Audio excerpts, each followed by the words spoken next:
Get this recorded. So we're going to record this anyway, so you can check it back and everything else. Now, Carrie, I'm going to stop my video, says he. I'll turn my mic off for a minute. Well, I'll leave my mic on for a second. If you'd like to share your screen, and the floor is yours, as they say.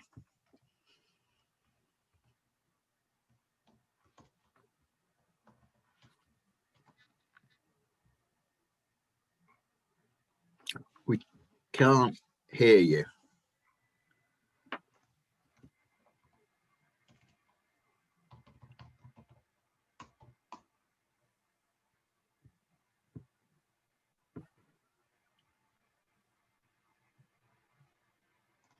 You need your mic off mute. You want me to try and do it for you? Yeah, there you go. No. Am I back? Yeah, we got you. Okay, great. We're here. Okay, one hurdle down. Okay, maybe a little bit more volume. Can you all see the document okay? We can see that, but we could do with a little bit more, well, at my side anyway, unless it's me, a little bit more volume.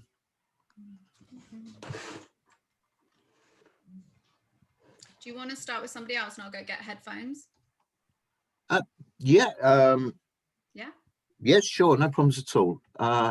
Let me flick round. Ian's there. You're up at the top of my list, and I can see you as well. So, Ian, if that's all right, That's fine, Neil. Can you just remind me, are you making me the host so I can share my screen, or can you can share? Everybody's got share screen capability on board, so right. you should be able to share your screen. So I'll let you do that. Sorry, this is Ian Champness from Go There, everybody. Hello. And away we go. So actually, Neil, what I've done is I'm going to read this and introduce the share screen in a few seconds, if that's all right. And I've been practicing it, so we're almost down to 5 minutes or just a few seconds over. Sure. So hello and good afternoon, everyone. My name's Ian Champness. My background is travel and travel technology. In December, I formed a startup company and registered Go There Travel Limited at Company's House. It's a B2B2C tech platform to match consumers with expert travel agents. Why now? What's the opportunity?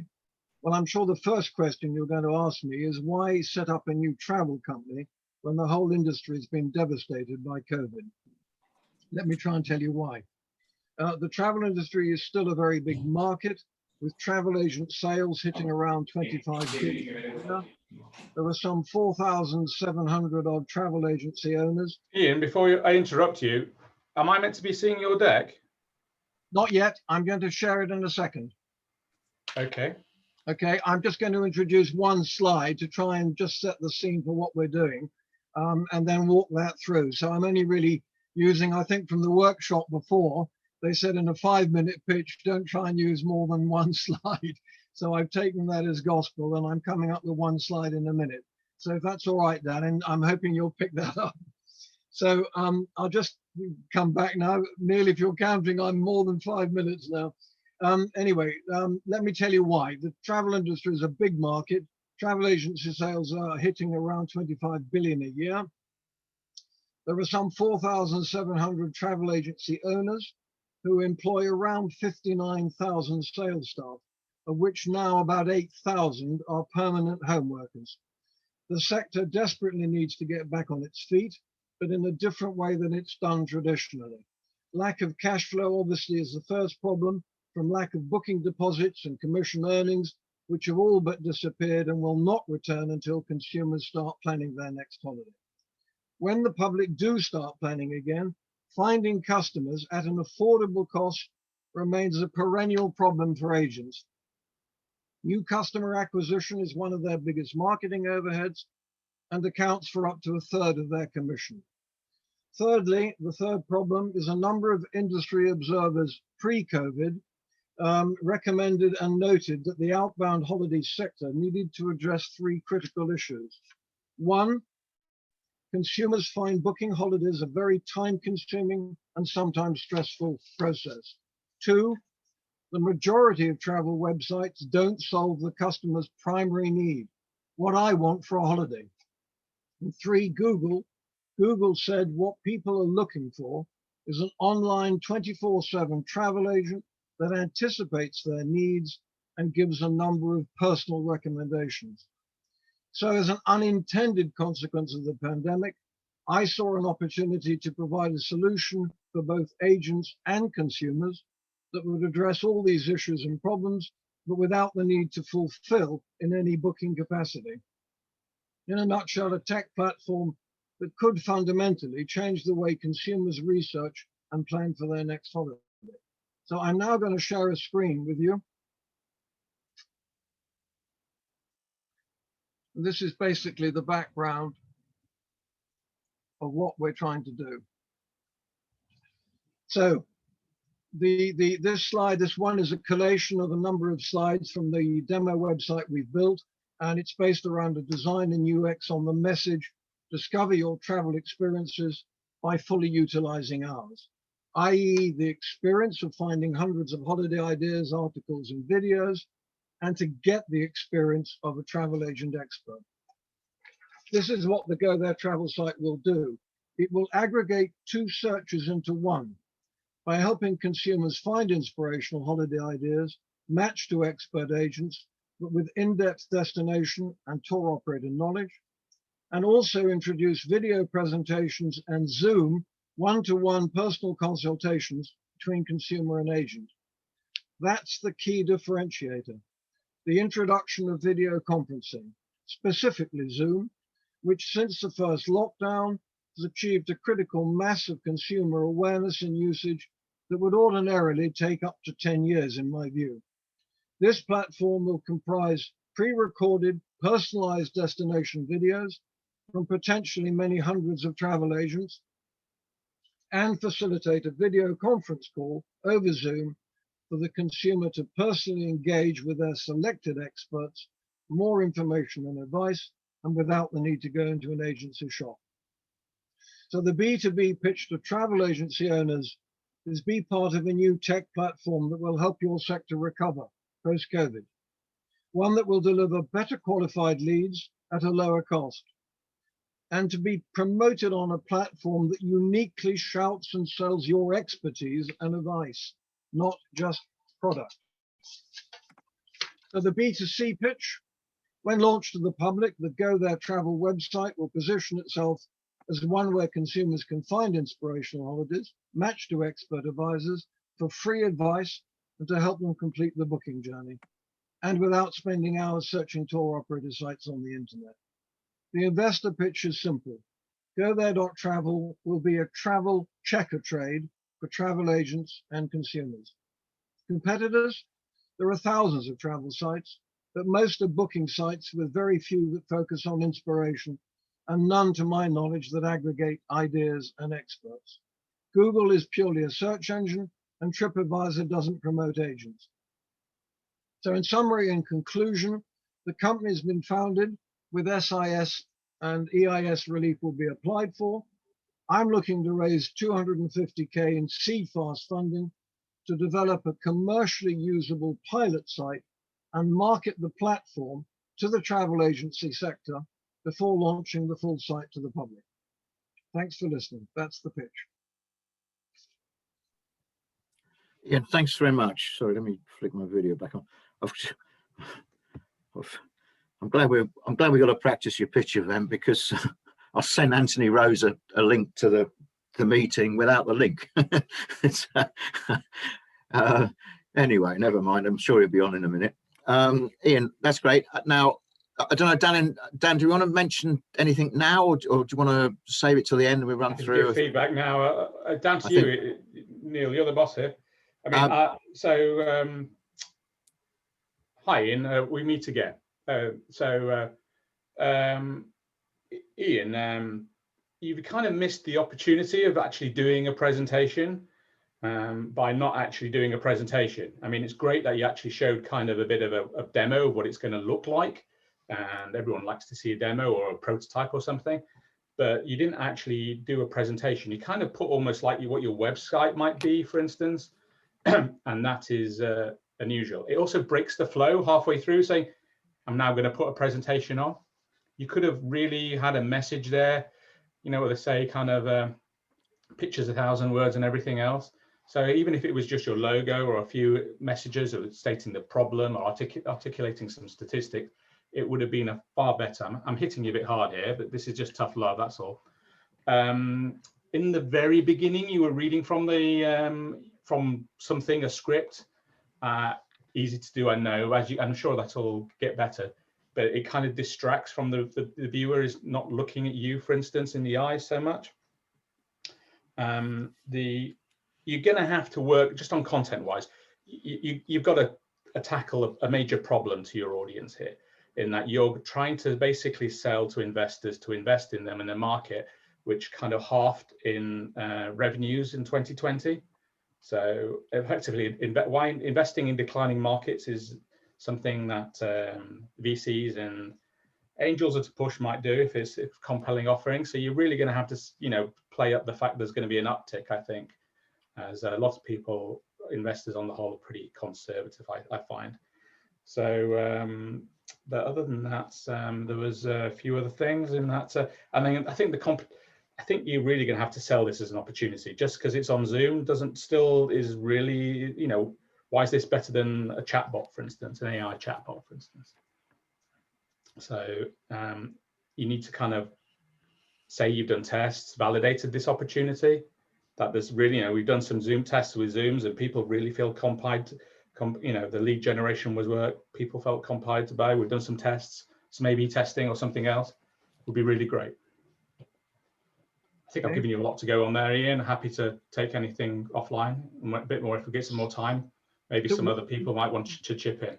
So Dan, would you like to see the presentation totally as a PowerPoint walking through more slides with effectively the copy and the wording in each slide? Because in the 5 minutes we haven't got that much time for more than about 5 slides. I know in a longer presentation you could probably get away with 10 or 15 slides. But would you like to see the whole thing written over or coming over a voiceover from PowerPoint slides? No, I take the advantage of just 5 slides and complement it with your voice over. But, you know, but 5 slides is better than no slides at the end of the day. Articulate the problem, articulate the market size, maybe articulate the value proposition, maybe give some idea, paint some pictures of where the revenues are going to be at the end of the day, what you're going to do with the money. I think, yes, I am. Sorry.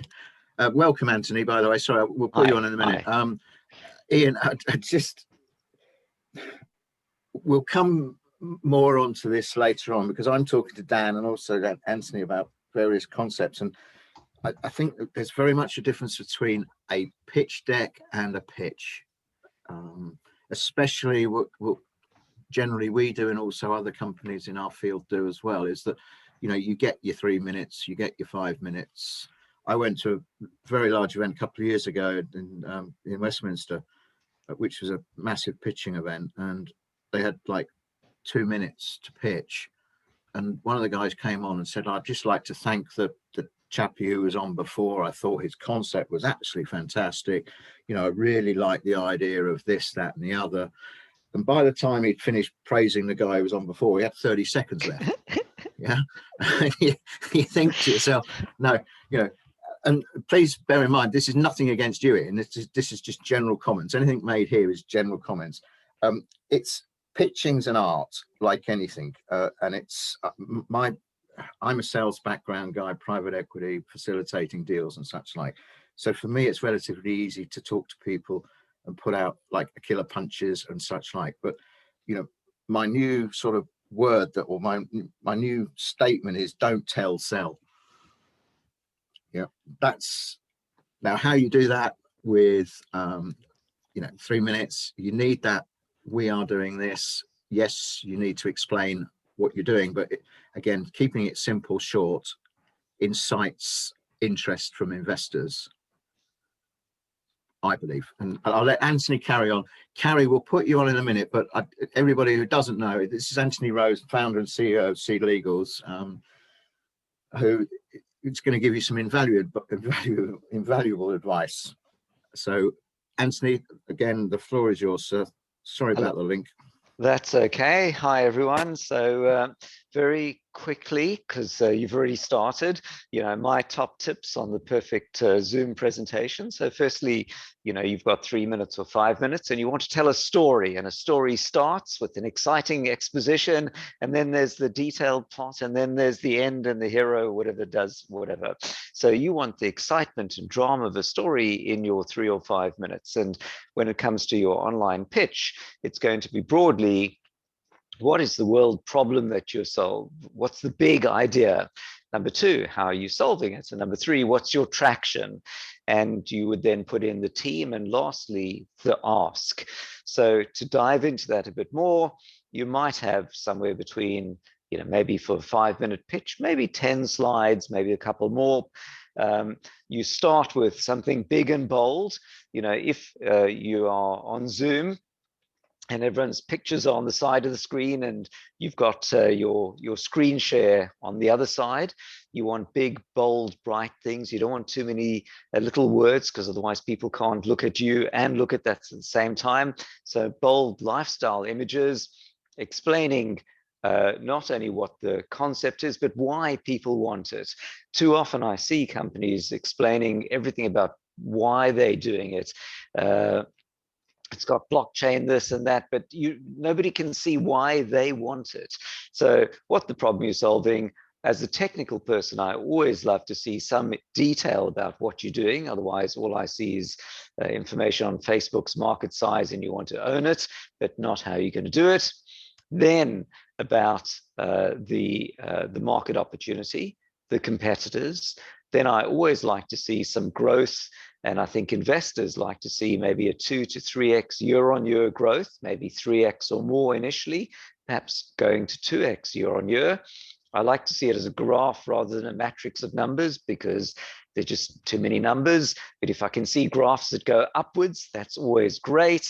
And then, just like the end of the drama, you get to now raising 150K or 300K or whatever it is, with SEIS and EIS and the magic words, if you've got it, have advance assurance, and then a slide saying, contact me. So the other thing to note is that if the audience knows it's going to be 5 minutes, then they have to see that the story is going to end in 5 minutes. Otherwise, there's going to be a lot of tension. It's like, no, it's going to be a train wreck. You're never going to get there in time. And then lastly, as you can hear, I've said this before, but every time has to be like it's the only time you've ever done it. And you shouldn't be reading the slides. They should be flicking by on the side. You should have really memorized what it is, so you can be looking at the camera.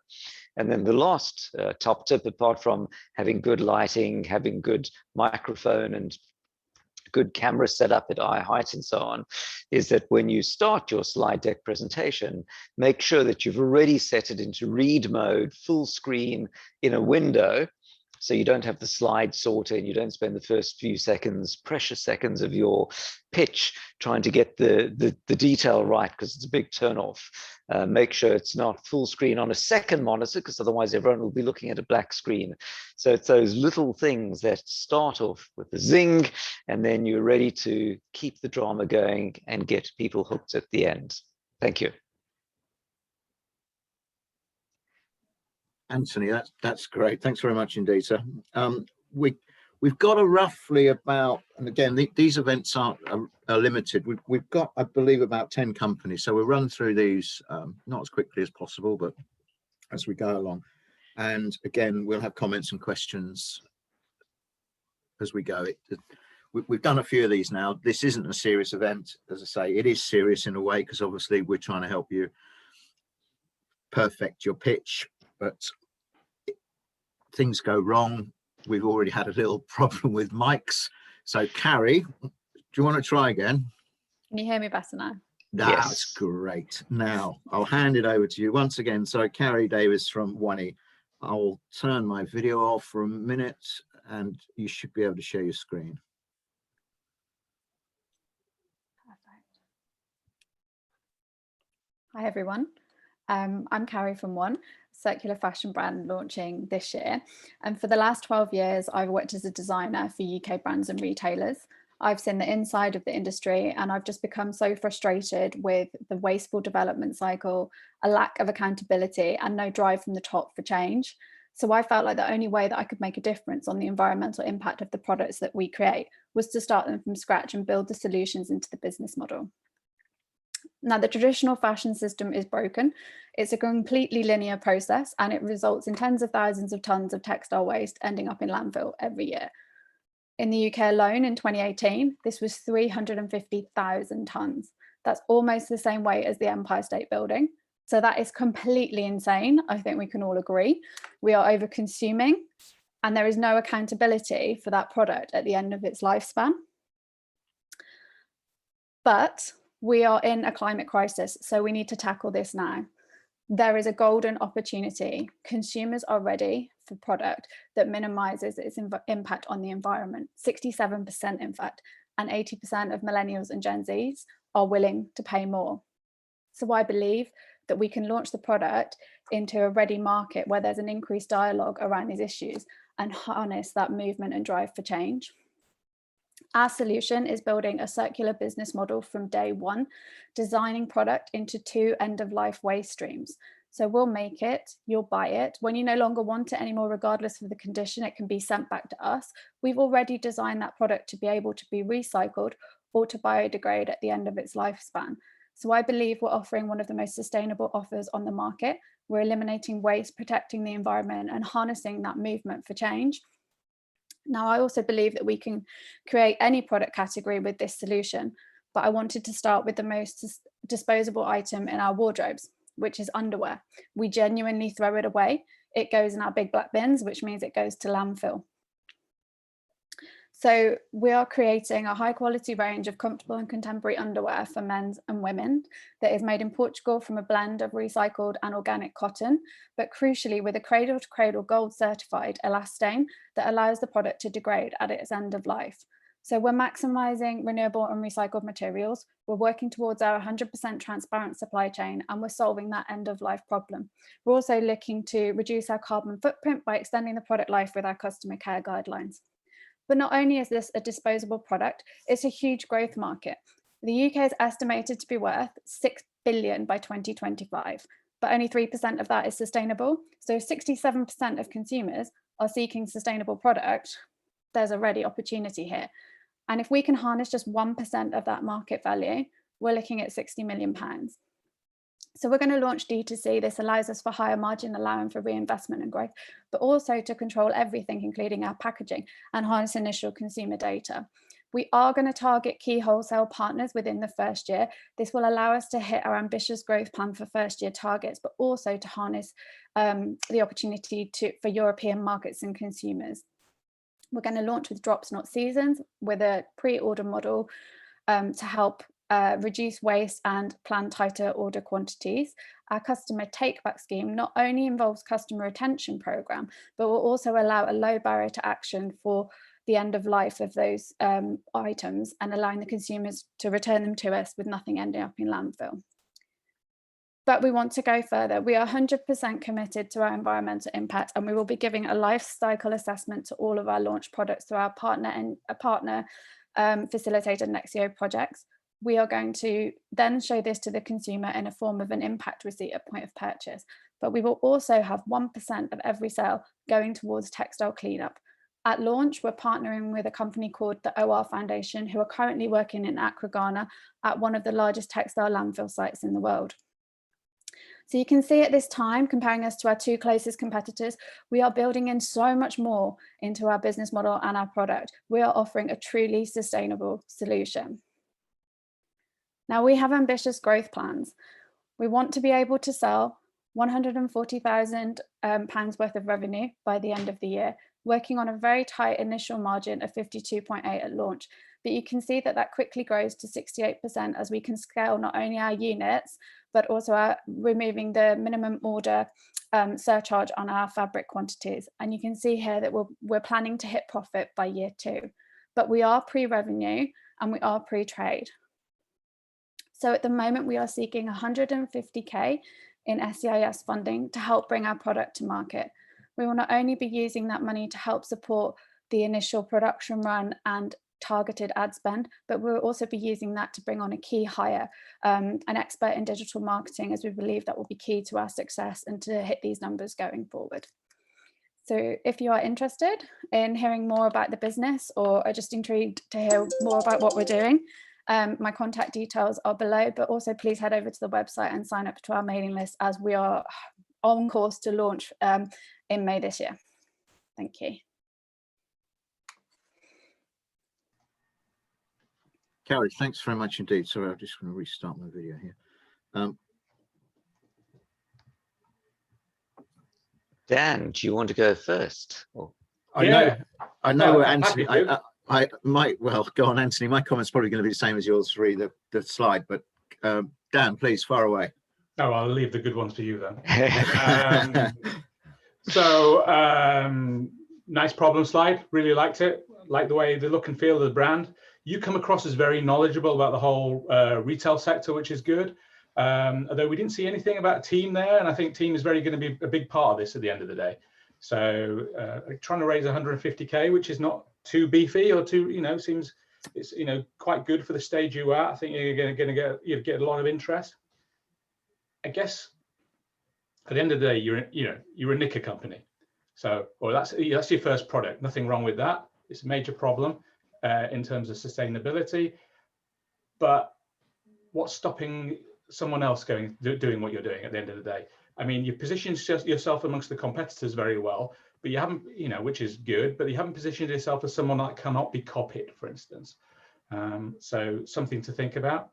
In terms of you as your presentation, it was well articulated. It was nicely voiced over. You crammed a lot in there in terms of what you said, which I thought was good. Your text was a bit heavy in places, and it didn't need to be, given some of the big impact messages, I thought. But other than that, I thought it was a strong presentation. Thank you. I take your comment on team. I actually pulled the slide out, so it's my fault. All right. It's going to be a big part of this. Yeah. Anthony, over to you, sir. Yeah, so Carrie, thank you. And clearly you're passionate about the subject, which is great. I think the slide deck, firstly, per my note, it started, and I don't know if you could see, but the actual pitch part was a small part of the screen, and there was a big slide sorter around the side, and the screen was quite low res.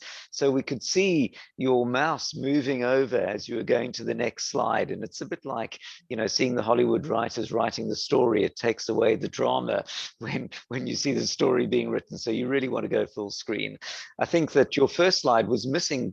Your slides really need to have branding, because the only way I could see that it was 1E for the entire duration was the name of the PDF at the top. So the first slide needs big, bold, this is I'm up next, because on a pitch, there might be 10 people pitching on a day. And then every slide needs to have the branding on it. I think the key thing as it got started, which is, okay, great, I'm bought into the recycle bit, but do I want recycled undies? So I think you're also missing a piece on customer validation. Have you done any research to show that people want this?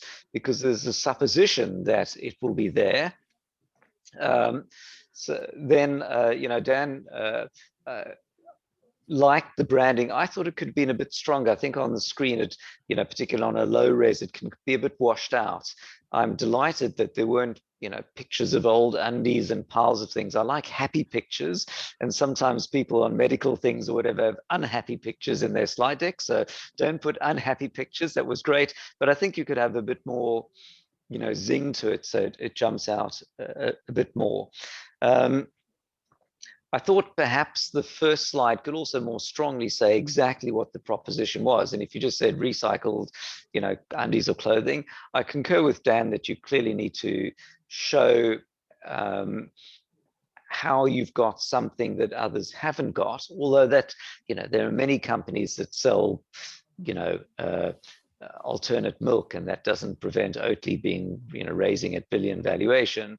But I think then it's all about delivering a brand. So if you look at a VC called Craftery, which is in fact my ex-business partner started it, and they're in the fast-moving consumer goods business, and they find challenger brands. So if you look at the brands on that site, they're often people with awesome graphics, and it's a good thing to get inspired by the likes of Oatly and packed coffee and so on.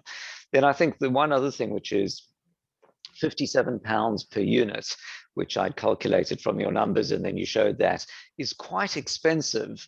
I mean, I'm sure I can buy undies at Harrods for a lot less than that. So you're definitely going to have your work cut out, you know, showing investors that price point, unless there are a lot of undies in there. But although it's, or maybe it's a different undie segment that I don't understand. But yes, that seemed quite expensive when I ran the numbers. So thank you. I can answer the question on the average price. It's because I've added in some higher price point categories towards the end of the year, including sweatshirts, and we're launching with a t-shirt as well to support the branding. So it brings that RRP up. The underwear is actually packs of 2 for £40. So we're in line with Organic Basics and cheaper than a luxury underwear brand like Sunspell. So that's how that's crept up. Okay, cool. So good 2 points then. One, of course, is to show that the year one also includes other things. And number two, also, then, you know, perhaps per Dan's point, who else is in the space, that competitor matrix to show how yours is different. Amazing. Thank you so much. All right. Thank you. I'm interested to know whether you can conquer having 2 products in your first year. I mean, the underwear market is there's a lot to do in a lot of countries. You know, it's a major product. So yeah. Great. Carrie, thanks very much. Now, I'm going to run through this pitch on the basis of who's on the top of my video screen. So to give you an idea, Jonathan, are you available from, I think, is it Good Italia? Hello, yes. Hi, and sorry, just before you start, next, after Anthony, who's in the middle of my screen, is Andrea. So Andrea, we'll put you on next. And then I'll scroll through and we'll run through this. But sorry, Jonathan. Please carry on and share screen. I'll turn my video back off again, and away you go, sir.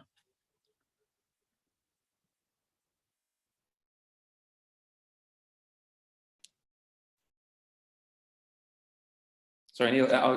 Is it me? Yes, Jonathan. Sorry. Yes, sorry. It's my fault. I was trying to sort of lead on to the next ones, and yes, it is you, sir. Fantastic. All right. Hi, guys. So I'm going to share my screen. I sent you the main pitch to you. So I've just put in a few slides. So instead of 24 slides, we're going to have a lot less, but it's still going to give you guys the idea of who we are and what we're doing. Now, can you all see okay? Let's see. Sorry, yes, Jonathan, we can. Sorry. Yeah, fantastic. Okay. Right. Okay, so we are Good Italia. I'm the CEO of Good Italia. My name is Jonathan Silvestri. We are a fast-growing food tech company that connects lovers of made in Italy with a producer, offering and opening a digital window into the Italian farmhouse, removing all the barriers and offering over 10,000 products as if you are buying in a local store. When I grew up, I moved to the UK when I was a little kid, but I always remember our local deli was our local store, basically, and it was all these products that I could never get when I went back to the UK. And despite a huge shift in food habits over the years, many of these everyday products for Italians are available to the UK shopper, but at a much higher cost. And often, more often than not, they seem as luxury items.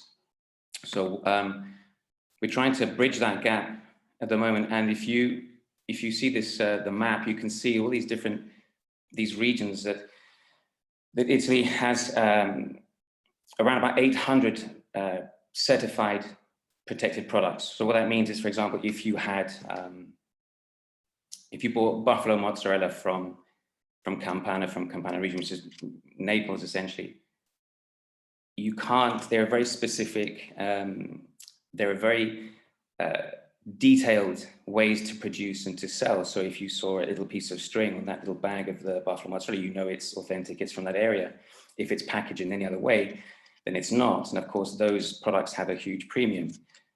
unfortunately, it's very difficult to find those products. So for example, if you went to Tesco, of all the ranges of Italian food, most of which is made in the UK, there are about 22 different products which are really from Italy. So over 800 different certified regional products, you only have about 20 in the largest supermarket in the UK. And to give you an idea, the UK has 22 regionally protected products. So Italy is the European leader currently in certified products. So after Brexit and everything's happening, it's going to be a much higher request. In terms of what we do, so the consumer will be able to shop directly from the producer farmhouse and cook as an Italian would. Essentially, we have recipes that are kept at the Chamber of Commerce vault, so they are accessible online. And the quality is the most important thing for us. We in Italy try and always be very specific with what we buy, because we know it's important. The quality of the food is the most important thing. But if you go online in the UK, there are far too many different stores offering between from £3 to £18 for 100 grams of prosciutto DOP from north of Italy. So there's a huge gap in the market in terms of actually delivering to people what they shop for, instead of going on 15, 20 different websites. In terms of the traceability of the food, we've employed a system of, it's a hygrometer, which essentially tracks temperature, humidity, and location at all times. So when the consumer receives their products at home, they can actually they can scan the QR code and they can see the journey of that food. And if it isn't up to scratch, we send it back. So they have 48 hours is our delivery time for those products to the consumer from when they order. The market size has changed rapidly the last year. In fact, it's gone up about 33%. So from 14 billion to 20 billion in 2021. On the right-hand side, the market share for Good Italia, just taking into account the size of the market, just 0.003 in the first year is relative to 363,000. And in year 3, it's about 9.3 million. That's still around about 0.005% of the actual market. And when you have the top 4, Tesco, Sainsbury's, Waitrose, etc., they are the market leaders, but their offering of Italian regionally protected and produced products are very, very low, and whatever they do have or stock of that quality is very expensive. So by connecting the consumers with the producers, it's a way for the shopper to not only verify the product they're buying, but also to get it at a much cheaper price, because there's no middlemen in between. So the distribution costs to the producer are a lot less through us. Just a few figures really on this slide here from year 1 to year 3. The sales, so the 63,000 sales and the sales revenue from the first year is equivalent to about 6,000 orders. Moving up to year 3, about 227,000 orders. To give you a comparison, Tesco, I think they hit 1 million orders in 1 week during the pandemic. And that's about 10 million items in a day. So we are way, way, way below that. We're not trying to compete with the Tesco's, but what we do have is something very, very unique.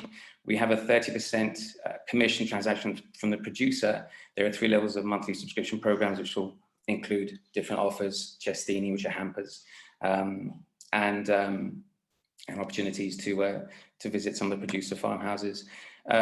Our funding request is £380,000. That includes that's for the marketing, obviously, which is about half of our funding raise, and the rest on logistics, platform, admin, and headcount.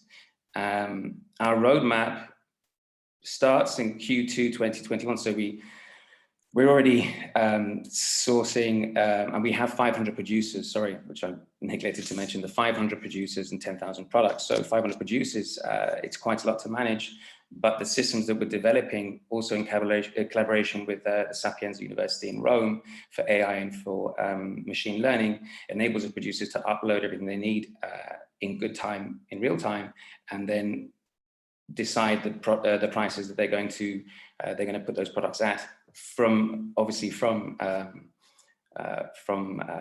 our guidance, essentially, for making those price choices work in the market. The team is there's 4 founders: myself, George, Andrea and Marco Marini, who's our IT specialist developer. We have our advisors as well, who include Stefania, who's Italian, but her expertise is marketing and communication, and we have Alex as logistics. So I think I've gone over 5 minutes by a little bit, but that is essentially our company. Our burn rate is about 45,000 per month in the first year. Churn rate for subscription is about 6%. We are currently bootstrapped. We have initial 50,000. We've been in discussions also with the local authority in London to access the productive value funding opportunities. So that's around about another 200,000. And we're also closely working with a very well-known tech company who are onboarding about 4,000 vetted VCs every month. So we're already in discussions with a few of those. And yeah, so we're looking to hit the ground running in Q3 and have a warehouse in North London so we can distribute within the 48-hour time frame, essentially. I think that's it. If you have any questions, please ask. If you want me to send anything to you, then just send me a message and I will gladly do so. That's it. Thank you very much. I couldn't actually see anyone when I went through the main slides, so please forgive me if I wasn't looking straight at you guys. But anyway, thank you very much for listening. Jonathan, thanks very much. Can you just take that screen share off for a second? Thank you. Yeah. Yeah, then my video will go back to the top. There we go. Great. I seem to have lost. No, there you go. Anthony, sir, my first comment, and again, it's probably not knocking anybody or anything else, and I've been guilty of it in the past until I spoke to Anthony. I'm looking at the bottom of the screen thinking, where's my Skype thing? What's this going on here? Yeah. My eyes went straight down to the bottom because on the deck, you've got, I don't know, Anthony probably know, but you had a load of icons open. Perhaps Anthony can explain. Oh no. Okay. Yeah, so thanks, Neil. So my take is, you know, when somebody looks at a slide or your screen, their eyes trying to put meaning to everything they see.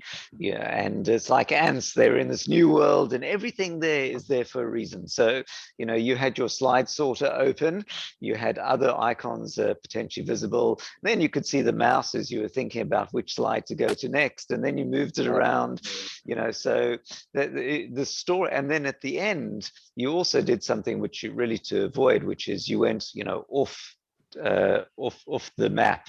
So you had a structured presentation, and then you got to the end, and the idea is stop at the last slide, but then you carried on, and then you went backwards and forwards. So the story became the pulp fiction as I'm going back to the slide, and you kind of destroyed the sort of the story that'd been set up. So takeaway point is don't go off piste. If you've got a slide, then when it gets to the last step, the last one is the ask, and then just stop there.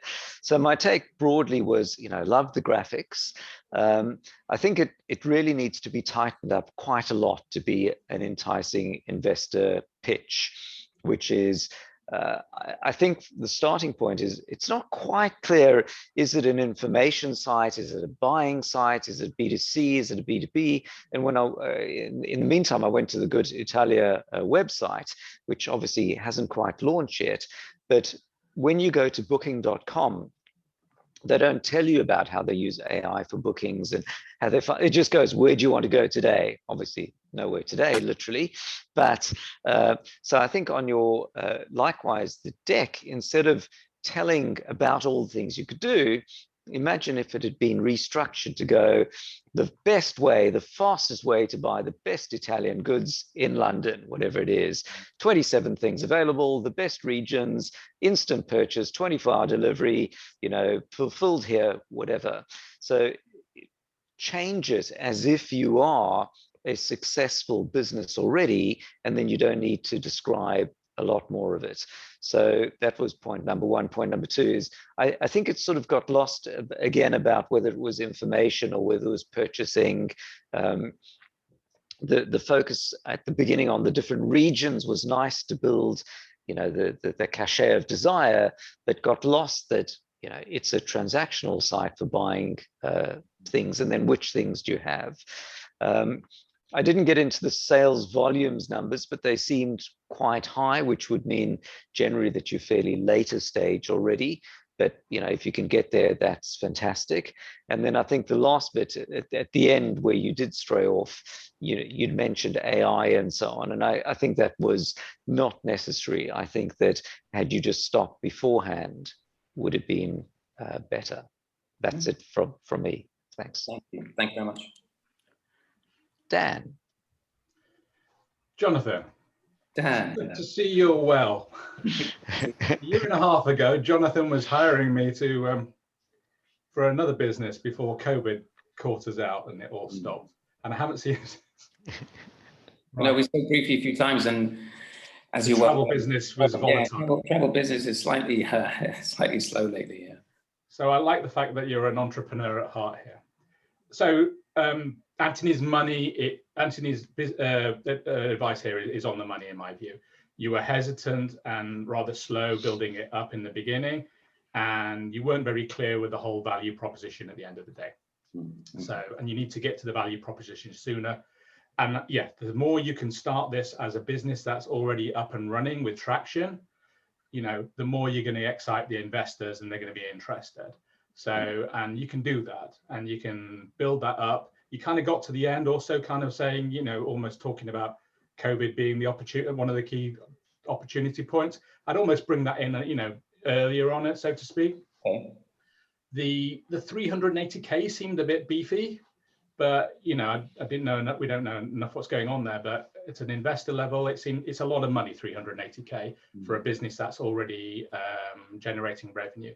But so it just feels general feel feels quite heavy. But I really like what you're doing. I think it's quite exciting. Graphics look great, as Anthony says. Great brand and the great build up on the regions, and you showed a lot of knowledge about the whole sector at the end of the day. Thanks, Dan. Thank you. Jonathan, thanks very much indeed. We'll move on for now. I mean, this event's here. We're here for you. We're here to help. So, and we'll open the floor up later on if anybody wants to comment on. Yeah, and by the way, the perfect pitch requires lots of practice. So the fact that we get criticism here, the more you practice, the more it'll be super slick when you do talk to real investors. Yeah, I think that's something. Well, I was going to mention later, but I'll come in and mention now. Capital raising is an art. It's something that needs to be practiced. The better you practice, the more confident you become.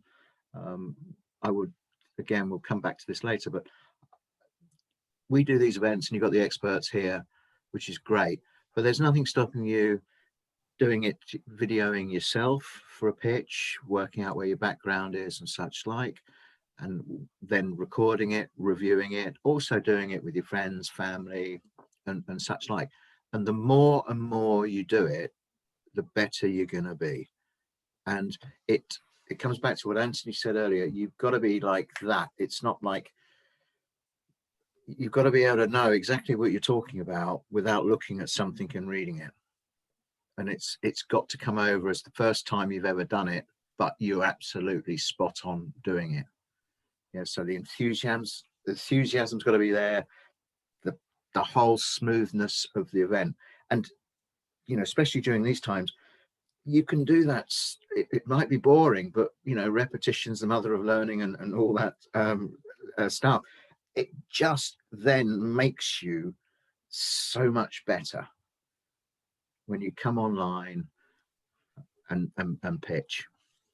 Yeah, and I think that is so important, because obviously Anthony, Dan, myself, we see so many people pitching, and the whole idea of this one is to help you to get it better, but you've got to practice and practice and practice and practice. Yeah. Okay, I'll shut up for a minute because we're going to move on. Where did I say we? Andrea, are you there? Yeah, that's me. Okay, sorry, I haven't got your company down here for some reason. I've lost it. But... Yeah, hi, welcome. I put in my name. Yeah. Yeah, we've got you. So you should be able to share your screen. I'll stop my video and let me. Can you guys see it? Yes, we can. Indeed. Welcome, sir. All yours. Thank you. All right. Hi, everybody. My name is Andrea Forte. I'm founder and CEO of Cyflens. And today I'm going to talk about data privacy and protection of sensitive data.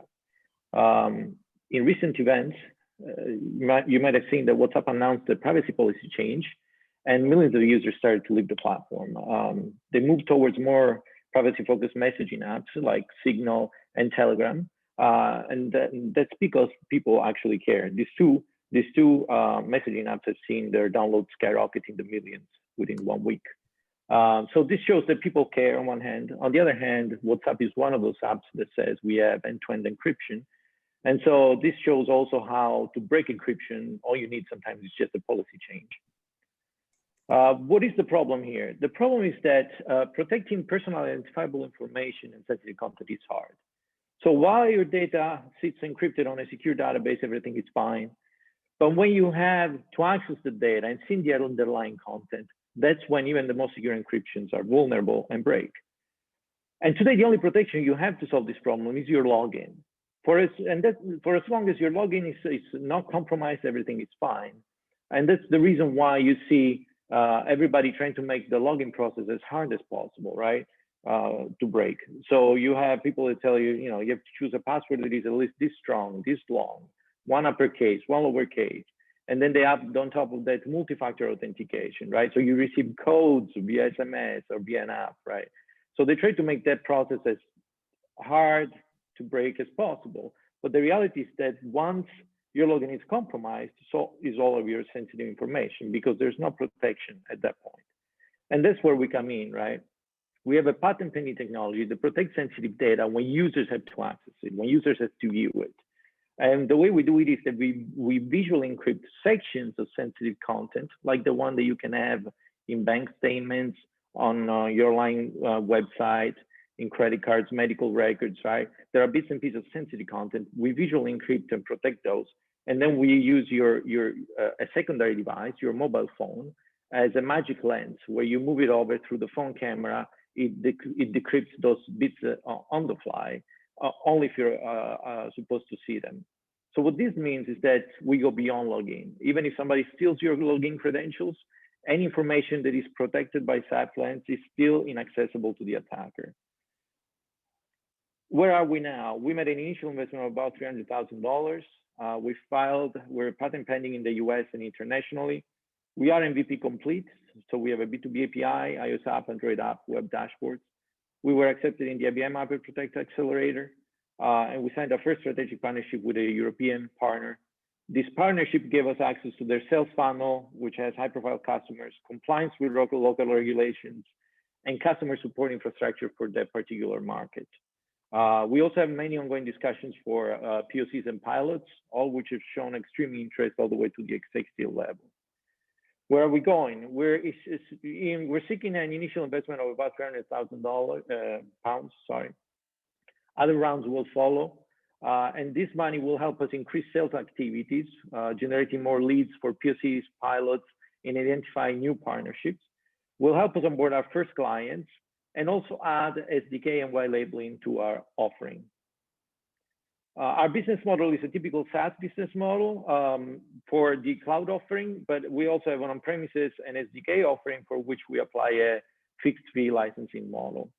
The core team is technical, has a lot of experience. We have great advisors for the business development part, and we all come with a lot of experience from big names in terms of companies where everybody worked at. So we really think we can deliver this. The strategic verticals are multiple for the technology. However, we decided to start focusing on one, which is the financial institutions vertical.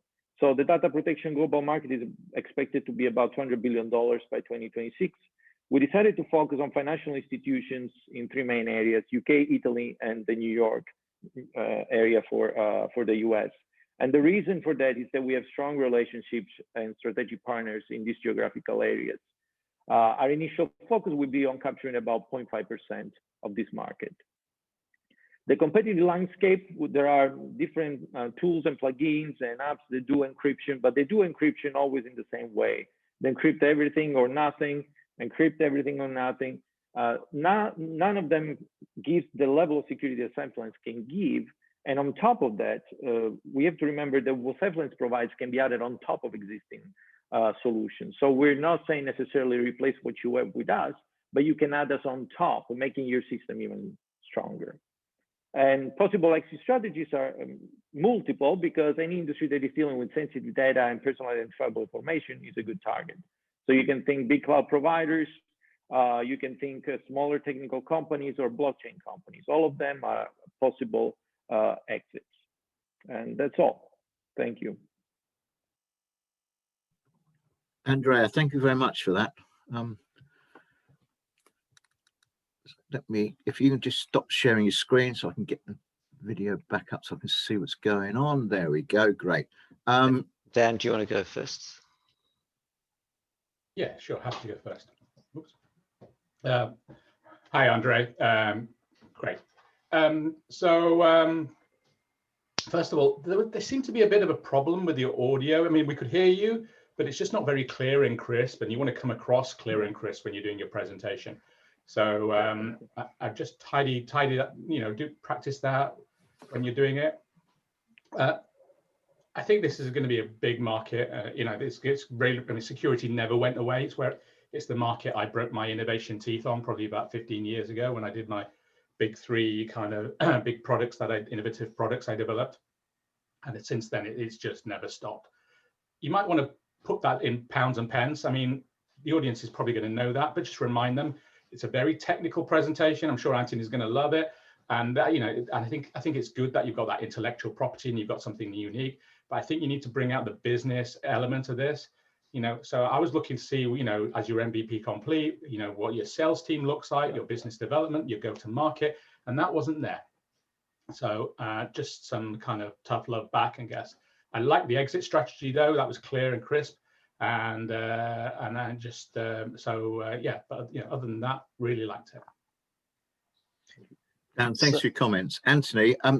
Now there was something in there that I think a number of people aren't going to understand, but you are, and perhaps can comment on it, i.e., safe and such like. Yes, good point. I was going to get to that. Was I thought you would. One of the notes that I made.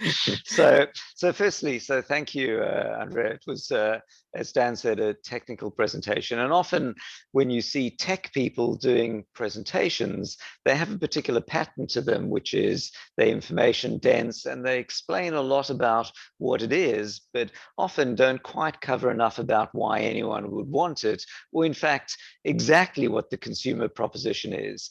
So I think starting right at the beginning, I think you sort of dived into a problem space very nicely, but I think what you're missing is a slide at the beginning to go with the tagline, this is it, the future, the fastest way to log into your next website, or, what's in it for consumers and what's in it for the website. I think also it was missing the how somebody might use it. So at Seed Legals, for example, security is super important to me. As a customer of yours, I should be going, dude, I need to call this guy immediately afterwards. But there wasn't enough information to help me understand how I might use it. Is it API? What does it do? The concept seemed really, really clever. I would have teased out over a couple more slides how are you solving a consumer problem. So I've gone to a website, I'm typing in my card details, or I'm logging in, what do I do? And it seems like the idea is very clever. With the patent piece, I've got quite a few patents myself. I'm less of a fan of mentioning them. I think I'd put them at the end, because if you put them at the beginning, that's just me. It seems that it becomes more of academic interest. You're spending a lot of money on patents, but not yet validated that anyone actually wants the idea. I'm always keen to see that you've got adoption from sites and so on. So then coming to traction. So I very much liked the slides with the accelerators. And I think top tip for everyone on the call, when it comes to traction, ultimately, your real traction is month-on-month revenue growth. But of course, you've only get there once you've gone through all the other steps beforehand. So if you are doing £1 million a month and it's growing month-on-month, you can call every investor in town and in the US. But until you get there, you kind of got to show other levels of traction. So if you don't have revenue, show users. If you don't have users, show sign partnerships. If you don't have signed partnerships, show intent, show accelerators, and so on. And that's what you did. And so that was really good. And of course, the next step is now to show, actual usage and so on beyond that. Then I think when it came, as Neil mentioned, to the SAFE/ASA. So firstly, you spoke in dollars, which indicates it's not a UK company. Is it a UK company, by the way? Not yet. Okay, all right. So, UK funding is all about SEIS and EIS taxing. So if you want to be much more attractive to UK investors, you really want to make it look UK. You can even offer SEIS and EIS tax deductions if it's a non-UK company. So my suggestion is just mention pounds, put everything in pounds, mention an ASA or a seed fast, which is the seed legals one, and then people go, oh, great, we know what this is about, rather than the UK or the US or non-UK ones. And then I think one more piece, which is normally in a UK, you would be raising £350,000 as a funding round. A convertible note or an ASA might be that you'd raise smaller amounts as a bridge towards that round. But if you're raising 350K as bridge, it means you're planning to raise $1 million very soon afterwards or more. So people would be questioning that pattern. And I think the pattern you've got isn't quite a UK pattern. So you might want to tweak that, and you can ping me directly afterwards for how it feels more comfortable to UK investors.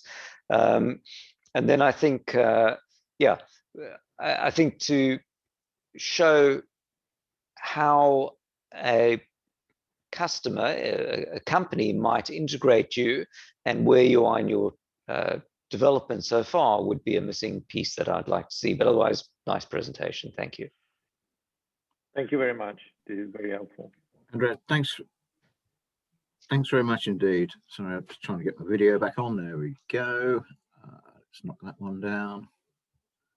Let's move on for now. I've got Tenzin from Invest Real Fund up next.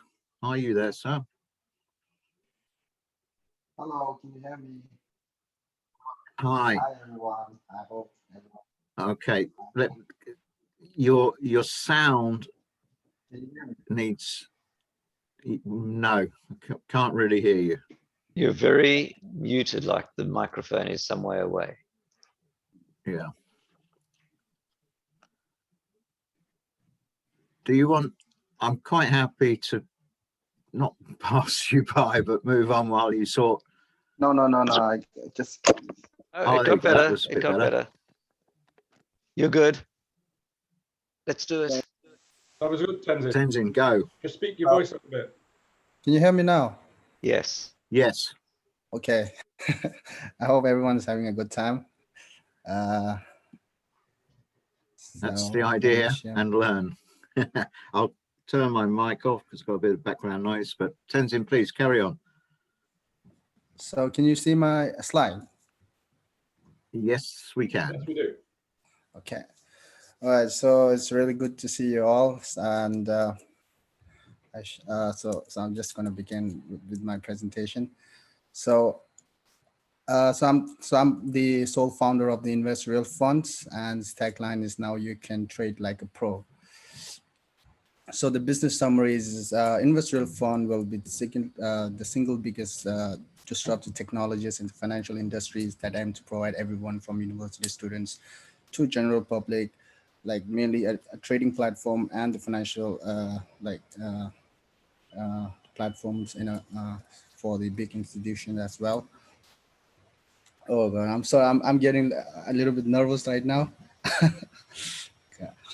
Listen, don't be nervous. The whole idea is just to relax. Yeah, so actually I haven't prepared like slide by slide, so I'll just make sure like I'll speak what I wanted to speak. So the idea, so the Invest Real Funds, so it's not just about like providing a trading platform. What I wanted to do with this, I want to get into the financial data industries, where the data and information industries, where I believe information is the key for all the financial market participant in the futures and for now as well. So the current problem that we have is it's really expensive investment trading terminals and huge technological gap between the retail investors and the investment banks, and general public cannot access to the financial market information at professional level. And many new and young like investors makes the wrong investment decisions, either lack of informations or due to the technologies. So the solutions that we provide is retail investors will not lag behind in acquiring financial market information at professional levels. Every financial market participant will share same level of advanced investment platform, and general public will be able to use the systems, the software real-time market analyzer at much lower price. So worldwide, they're going to have a worldwide data at their fingertips. So the products are mainly like a mobile apps, and then we're going to build a super mobile apps for like the semi-professionals and all the like individuals or retail investors. And then for the investors, for the institutional and financials and the big companies, we're going to build a software real-time market analyzers. Now, these are some of the key benefits for the mobile apps, and like easy to use basic company analysis. For the super app, we have real-time market analyzer, track competition performance, 24/7 assistance, and advanced system software, real-time market analyzers. We have like, it's mainly for the huge volume traders like big banks and all. And this is the like a basic business models which I came up with our services, super apps. So you can go through the price. And for the securities, we managed to like, we are like gonna go for the like the highest level of securities. And data safeguards will take serious measures to protect large accounts, like instant like M1 Finance employs the protection methods to safeguard huge sum of money. Consider like using the biometric authentications, integrate enhanced session management. Now the financial data market size. Now this is the market size like based on the Burden and Taylor consultant 2019 report. The global market size of the financial data is $27 billion, and with the US market itself of 15 billion US market size. And most of them, as you can see, Bloomberg's, they own the major like 33%, and then Econs with 23%, and then FactSet and Capitals. So the financial data service in the provider in the US market size growth in 2020 is like 1.6%. So it's been increasing like every year. And so some of the market growth and opportunities we have is total volume of like the global stock traded so far from last centuries is, as you can see in the graph, has grown like exponentially. And then with the current generations participating in the market has like, they have flooded the market in recent years. Now the weakness, as for now, I mean, we are just in early stage of business right now. So we are new in the market. The strength we play is strong financial knowledge, good product development strategies, and highly demand services and product. And there's a huge gap in the market. Pricing advantage, technology, and data-driven platform. Now these are the market segments that we have tried to go into like into the deep like market segment. Now we going to provide it to the university students, for the young generations who are like really hungry to be part of the market and try to earn some extra cash. And general public and sole traders, like every retail investors, are looking for better technologies and services through which they can invest. With less cost, obviously, and free commission, Generation Y owns about like 48% of all the Bitcoin's volumes. And obviously, we are also going to target corporate and institutions with our like the advanced market software, and then semi-professionals as well. So we are currently a UK registered trademark, and today I just registered the company to the company house as IRF Tech Limited. Hopefully they will approve. So the pricing strategies with our competitor. So these are like some basic pricing strategies with the with its features. Like Super App, we're going to charge $9.20 per month, like on the subscriptions per system, obviously. And then like Super Terminal, which is like the advanced software, which we're going to charge $9.20 per month for single terminal systems. So these are like the competitors right now based on the most advanced downloaded app, and then based on and the real-time software, which is Bloomberg. Now, if you are thinking that obviously my competitors are like really huge, big companies, then yes, they are big like Bloomberg's and all, but I don't think with money and great strategies, I believe I can you know come up to their stage and be better than them and with a better price in the market. So competitor analysis we have done based on the apps and the, the Bloomberg terminals having a huge the software systems. So obviously they are really expensive. I mean, when I was in universities in Shah Alam, I get to use the Bloomberg terminals. I was really excited, and at the same time I was really pissed to know it's really expensive and I can't use it outside my universities. And I was thinking, why can't I use it like outside my university? Because it's really expensive to get on my own. And that shouldn't be. As a market participant, I believe everyone should have a same level of technologies with same level of information at the same time. So people needs to have, in order to be a fair market, you need to have fair resources to every market participants. So this is my core basic belief. And competitive advantage, obviously we're going to have like the same advanced technologies with the lower price, fast and update market, easily available to everyone. Nobody wants to spend more money before actually making money, obviously. And market order functionalities, easy buy sell order functionalities most customers look for. So these are like a basic roadmap I have come across, like from 12 months to like 24 months. And these are only for like 2 years. And then like, obviously I'm planning for like 5 years to 10 years. So these are some of the basic, like we are targeting within like 50,000 app user and approximate super app users. We aim to reach million of people around the countries by the like 30 months. Then we are thinking of I think we've hit somewhat more than 5 minutes. Yeah. I'm really sorry. Okay. Yeah, so it's practice, but let's get this closed. Yeah, so revenue projected, you can say, and I'm just going to show like funding. So don't be shocked. It's like 3 million.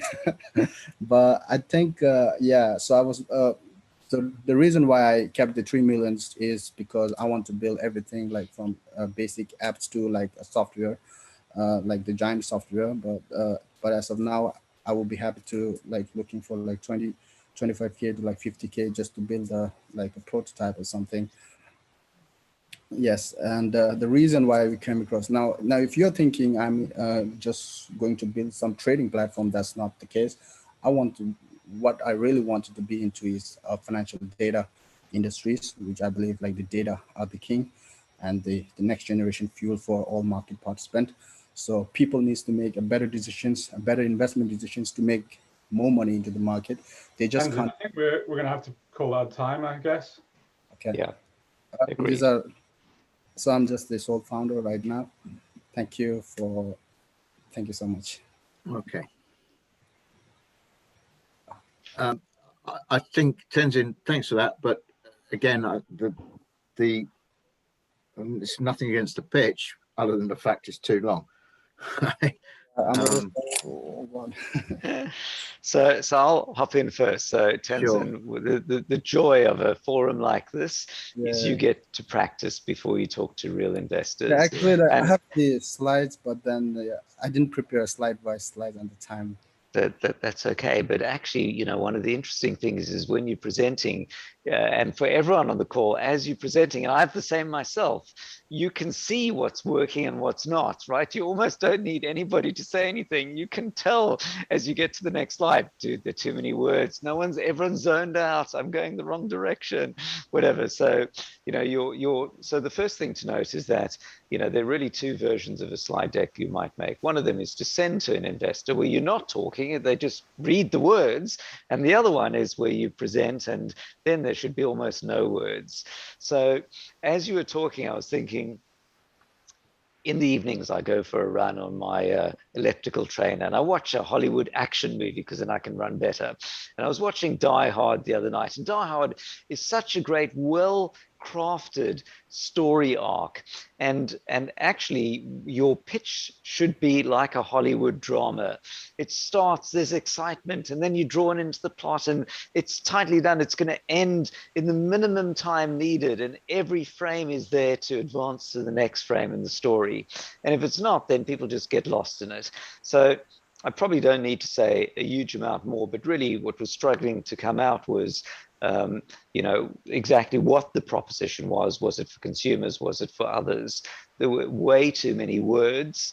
And you really want to create that story arc and drama to draw people in. You realized pretty much all of that as you were talking, and it was great for where, you know, you're up to so far. Of course, you've got to do a few more times, practice in the mirror, practice here, so you get to that super slick thing.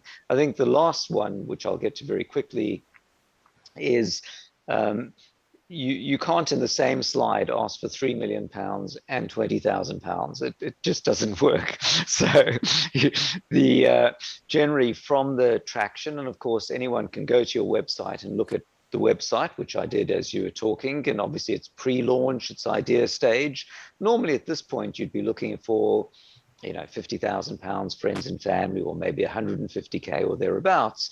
Of course you want 3 million to deliver the whole product, but if you're raising 3 million, you have to have a pre-money valuation of about 12 million or more, and no one is going to value it at 12 million until you've got revenue and users and so on.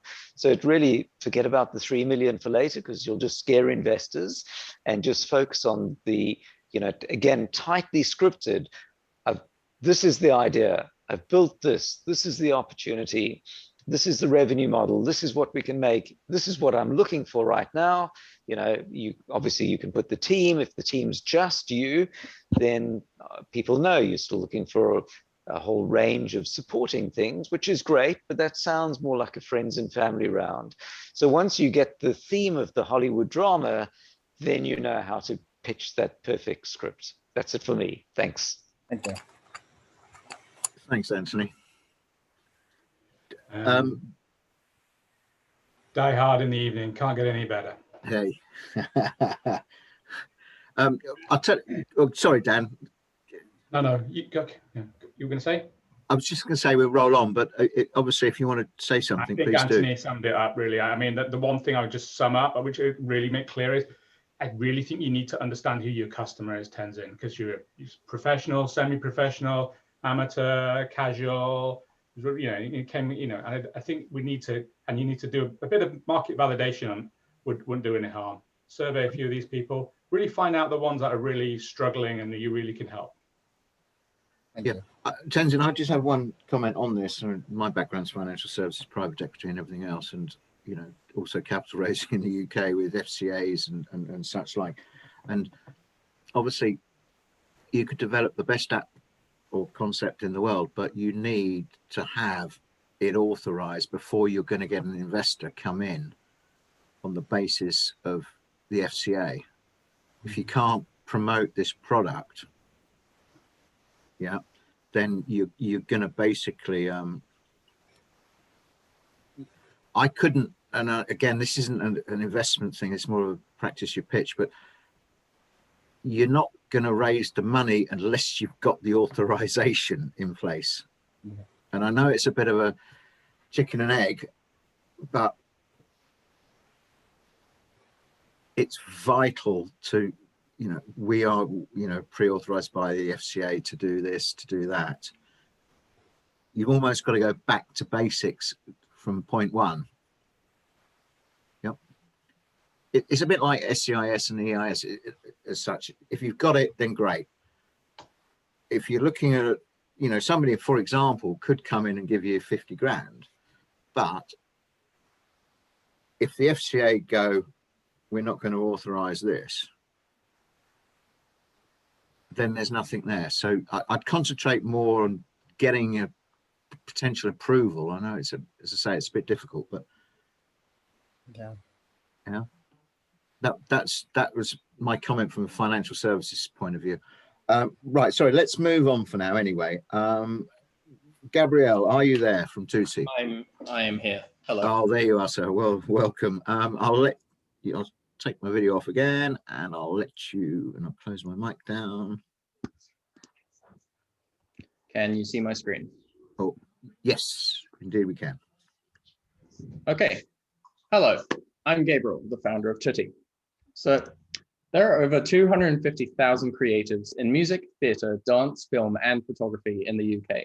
They're always in need of inspiring spaces for various creative uses, including film shoots, rehearsals, and performances. People search on Google, Gumtree, and Facebook to find spaces today, but there is no way to filter for creative needs, so it can take weeks to find all potential spaces, ask them for creative details, and compare options. At the same time, there are over 150,000 non-traditional spaces that can be used for creative projects but aren't serving those needs because they're difficult to find. We call these hidden gems. You can see one of our gems here, a former Methodist church. Our hidden gems include listed buildings, nightclubs during the day, churches, a wide variety of spaces. These gems are absolutely perfect for short-term creative hires, but their online presences don't accurately reflect their potential, and therefore they're rarely found or considered. So we've built a solution. It's essentially Airbnb for creative spaces. We market only to creatives who can search based on their artistic needs, and hosts get a full marketing and booking management solution that can be set up in 5 minutes with zero technical knowledge. We handle the technically challenging aspects of SEO and digital marketing to help matchmake the best spaces with the perfect creatives. Our team are experts in the creative industries and technology. My family have been professional musicians for generations, and I've spent the last decade managing and delivering projects across music, film, and technology for some massive names in the industry. My co-founder, James, has worked as a producer at the BBC and Roundhouse for the past 8 years. We have an awesome team of developers and 3 experienced advisors supporting us every step of the way, including Chris Howard, the founder of the creative community, The Rattle Collective, and former EIR at Techstars. So we built a basic prototype before COVID to help hidden gems list their spaces for creatives in a simplified manner. It grew 20% month over month until March 2020. While the creative industries were massively affected, and Tutti was no exception, COVID did give us an opportunity to focus our product and pipeline rather than booking fulfillment. We've built 95% of the core functionality entirely on our own funds and curated a huge pipeline of hard to book spaces. COVID has created enormous demand for spaces post restrictions. Creatives are eager to get back to work as soon as possible, but up to 40% of traditional spaces have run out of funds or staff and will be unable to reopen immediately.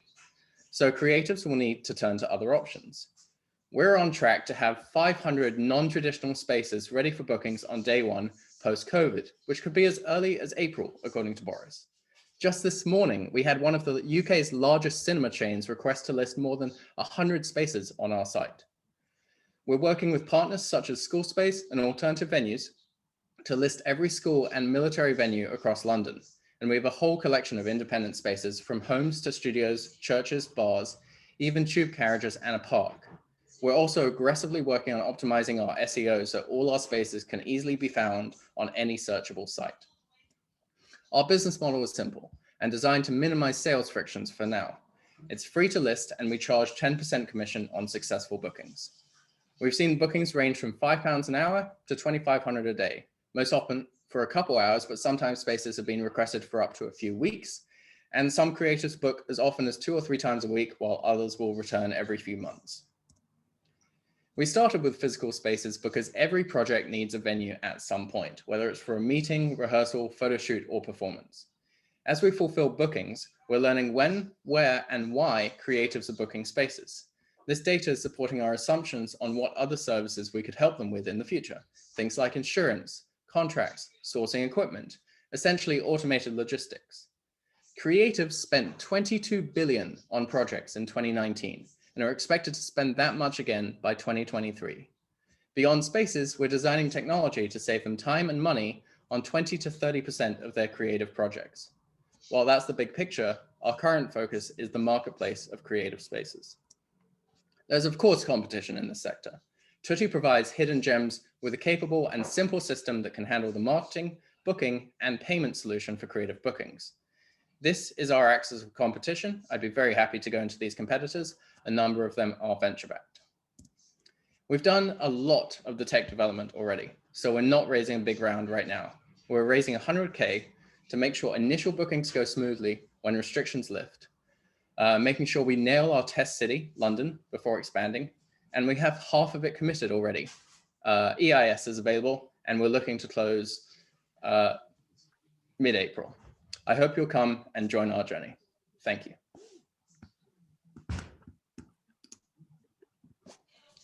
Gabriel, thanks very much indeed. I enjoyed that. Comments, please, folks. I have to run, but Gabriel, great to see you again. Pitch is looking better each time. So you've got modern imagery, which is great, looks good. But that's it from me. You've heard from me before, and I have to run. Anthony, thanks very much. We'll catch up soon.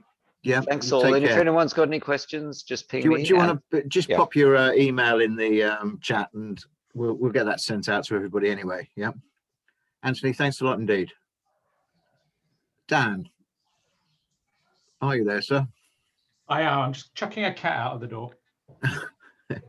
A cow or a cat?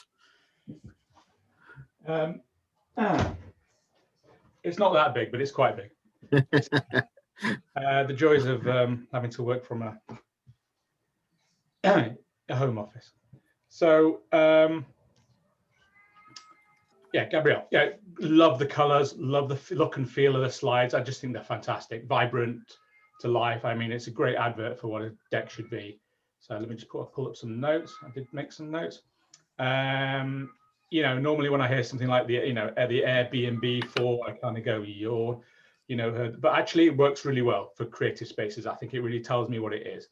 So yeah, and I like your traction slide. It really, you know, shows you've been really busy even during lockdown, you know, working with Alexa's school space, for instance, you know, who I've got a lot of time for instance. And it's a simple business model. So, you know, actually I don't have much criticism. So I'll have to find some. But overall, I really like what you're doing, I think.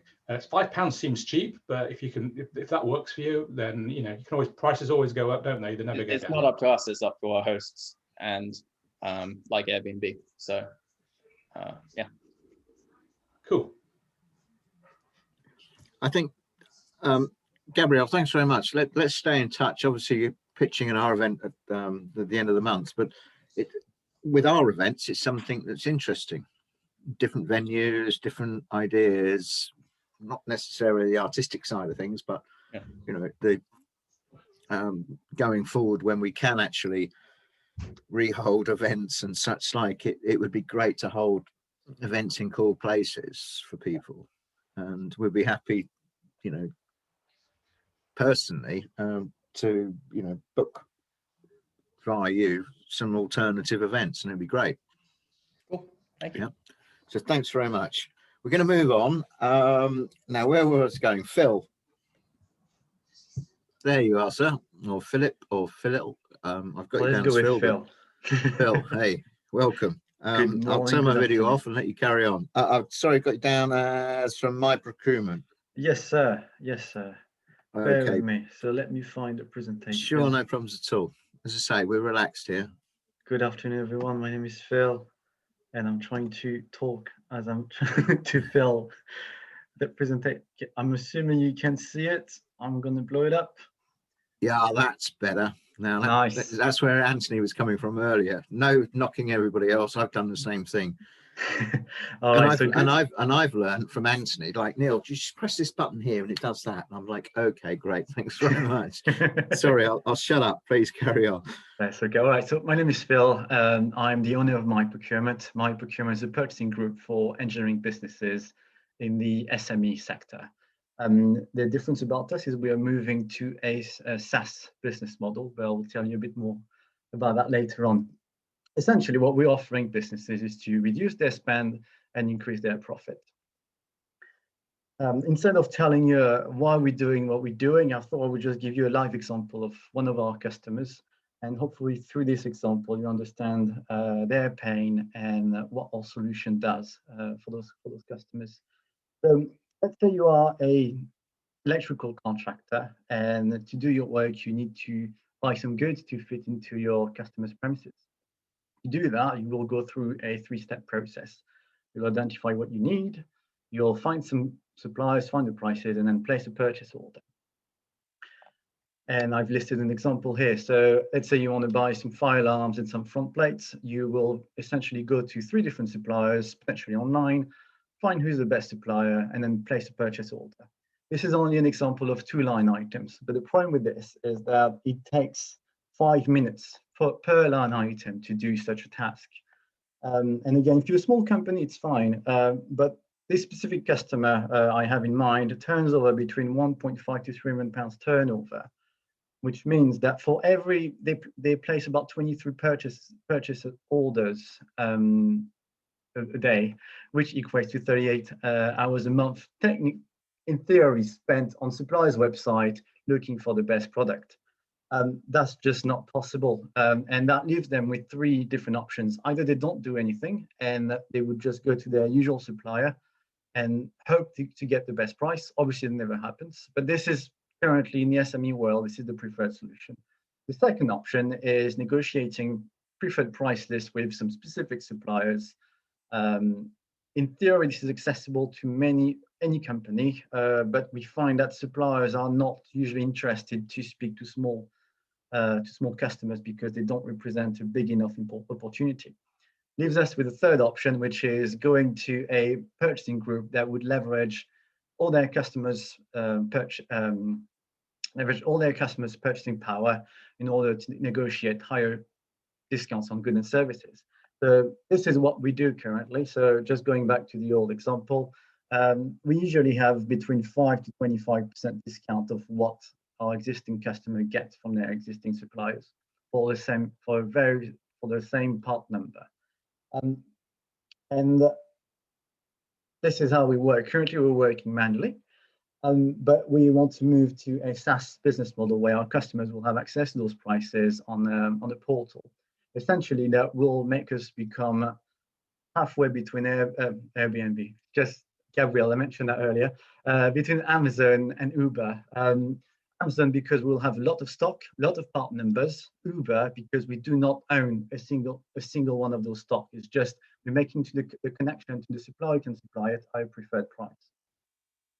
So what market are we targeting? Like I mentioned, currently we're looking at engineering companies because they use a lot of goods, and this is my background as well. But we are only looking at a very, very small market, which is currently 13,000 companies, which is the SME market in manufacturing, which is company between 0 to 50 million pounds turnover. This is currently our attractions. We are working manually, so we do have customers that are paying us, and that is great. So we've signed 5 contracts, and we've got 2 more currently being negotiated. But this is not where we want to get to. This is a big plan. Probably over the next 5 years, we'll have 2 revenue streams. One, which is at the bottom, which is our manual operations, the way we work currently, is making the company live. But as we move forward to the SaaS business model, the SaaS revenues will start taking off and becoming more and more important. We are planning to reach £105,000 MRR by December 2025. To do that, we need to raise £125,000. This is on the basis that we know that the MVP is going to cost us 50K. including 20% contingency. And I want to also have some more money in the bank to avoid having to raise more before I get to the next phase, which is full, we call it product market fit, but really is being able to scale completely the solution. A question I got sometimes is, how can I 10x my investments?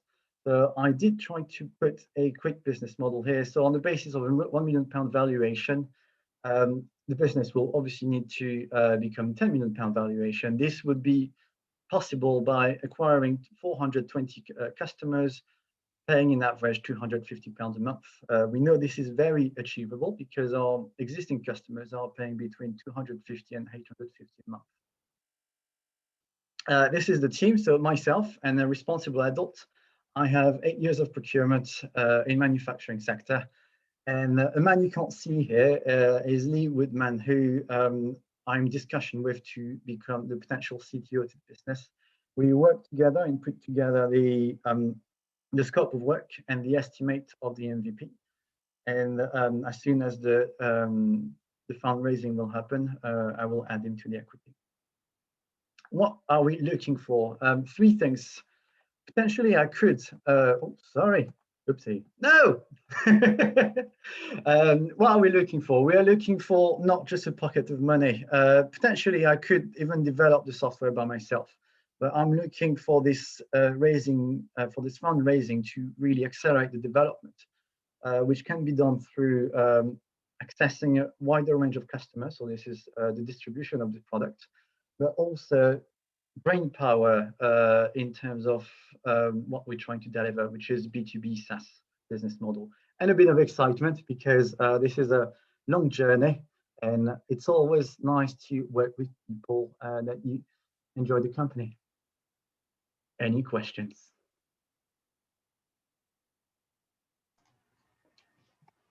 Okay. Sorry, Dan, I'm answering chat's questions. Excuse me 1 second. Please carry on.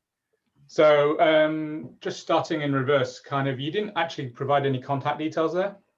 True. So even if the people loved you, they're not going to get in touch with you. So so actually, that was one of the questions I had. So I do have a pitch deck, but I also have the investors deck. So I thought if I put that in investors deck, I wouldn't need to put it in the pitch deck. But is that a wrong approach? And I typically would always encourage you to put any contact Yeah, details. sorry, Phil, sorry to interrupt that. My view is every opportunity you've got to put your details out to somebody, you do it. Yeah. Yeah. Again, no knocks, nothing else. And again, what I come back to what perhaps Anthony said earlier about short pitch decks and longer pitch decks, which would include more your business plans and sorry, let me turn my video on. Great. And again, what I'm trying to do with this one is get the difference between a pitch deck and a pitch, but you know, we'll work on that. The one thing also that we found with our founders who we've worked with successfully is using the social media side, and this comes out more in our practice, in our workshop, is have a one pager. Yeah. That is your knockout punch that says this is what we're doing. Doesn't even need to say the company name. Yeah. I don't like disrupting as a statement, but that's my personal opinion. To say, right, doing this, doing that, contact us for more information. Then you send them the initial short pitch, which excites some more interest. Okay. Then when you've got, say, an investor hooked, but who is then requiring more information, then you can send them the deck. But that's a different marketing sense, but it has to be in there. Yeah. Because I get however many pitch decks a day. Dan does, obviously Anthony gets thousands. We deal with crowdfunding entities, and we know from them who've come to our events in the past and still come to our events that most of them, literally, if they're not blue they're binned. If they're red, they're okay. It's crazy, right? So when you're trying to raise, prior to pitching even, get out onto your LinkedIn, your Facebooks, your Twitters, or whatever else, throw out some ideas to people. You know, this is what we're doing, this is how we're doing it, this is who we are, but literally in a page. Okay. Right, this isn't aimed at you, it's aimed at everybody, right? And then you've got traction, because the main reason startups won't ever raise any money or fail even is because there's no market or product interest, right? So it's so easy to put together like what I would call an elevator pitch as a salesman. You know, you've got 30 seconds to go bang, bang, bang, bang, bang. Yeah, knock it out to as many people as you possibly can, because they will then talk. And the other interesting thing which you'll learn, say that not so much on this one because this is a practice you pitch, but on the workshops, is it's all about getting somebody interested. Once you get an angel investor interested, let's say, for example, it's me and I go, yeah, love you. I'll throw, I don't know, 30, 40 grand at you, whatever it might be. The first thing I'm going to do is then talk to my mates and go, I'm into this guy and this company. Yeah. And they're going to go, why? And I go, because of this, this, and this, and the other. They go, yeah, okay, put me in touch. Let's have a meeting with him, or, you know, let's get online. And it's the referral side of things it's so important. Yeah. Okay. But again, that's not aimed at you or anybody else. It is how I think successfully you raise capital. Dan, I don't know if you've got any comments on that one. No, don't disagree with anything on that one. So yeah. I'm going to say your slides after slide 2 started to look a little bit dull, if I'm honest. Okay. So I think you need to work on your brand and your identity. You've already got your hands behind your back, tied behind your back, in the fact that you're trying to make procurement, which is important, interesting to an audience who are probably not going to be very interested in it. I kind of think there's somewhere there that you need to kind of have a graphic kind of picturing what you're doing, which kind of, without all the tables going on there, which is just, you know, kind of summarizing the whole kind of journey and every experience and everything. So I'm not necessarily saying to sex it up, but just kind of a little bit more, make people think, oh, actually what you're doing is quite useful there. You kind of, you know, because I think you could have got to the overall message on the number of hours that you're saving here a lot earlier, really. And I like your revenue slide, by the way you show how you're currently migrating over to SaaS, and how that's going to make a difference and stuff. So yeah, but other than that, yeah, great. Just manage your pace of your presentation. Okay. So you know, so because fundamentally what you're doing is not very complicated. So, and I focus more on the back end of how you're different to your competitors. Okay. Great, thanks, folks. Now we're going to move on. Where am I now? Catty. Yes, thank you. There you are. Right, I'll turn my video off. Catty's from Interconnected, is that correct? That is correct. Okay, great. Please welcome, relax, don't worry about anything. We're here to help. Thank you very much. Can you see the screen okay there? Just turn my mic off. Yes, we can. Yes, thank you. Brilliant, thank you. So yes, we're Interconnected, and we help companies become a force for good. So what do we mean by that, and why is it important? Well, excellent. Just stopped working. So I'm Katie. Sorry. I'm so sorry. This has been working all morning. The slides are moving for us. Are they? Yeah. Hey, Katie, don't worry. The whole idea of this is relax. So go back to basics, chill out. We've got a couple of investors looking at this, but this isn't the problem, right? The whole idea is just relax and enjoy. Thank you. So we help companies turn into a force for good. I'm Katie, co-founder and CEO, and I've worked across the private sector, international development and conservation. And my co-founder Rory is our head of product, who is an impact entrepreneur and technologist. So we exist because humanity is currently using nature's resources 1.75 times faster than our planet can regenerate them. And we have just 9 years left to halve our carbon emissions globally if we are to avoid a catastrophic climate breakdown. And as a primary source of the emissions and ecosystem degradation, the private sector really has a paramount role to play if we're to succeed.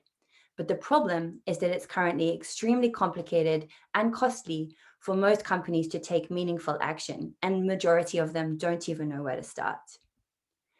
If companies don't start to take this transition, they will be losing their market share to more responsible competitors. They will fail to attract and retain and engage their key talent, and can become prone to negative PR because increasingly we have regulatory requirements being set that if people aren't prepared for, they're going to lose out. So today, having a credible, robust environmental strategy is a core business necessity. And as Mark Carney says on the right-hand side, those companies that do not adapt will go bankrupt without question.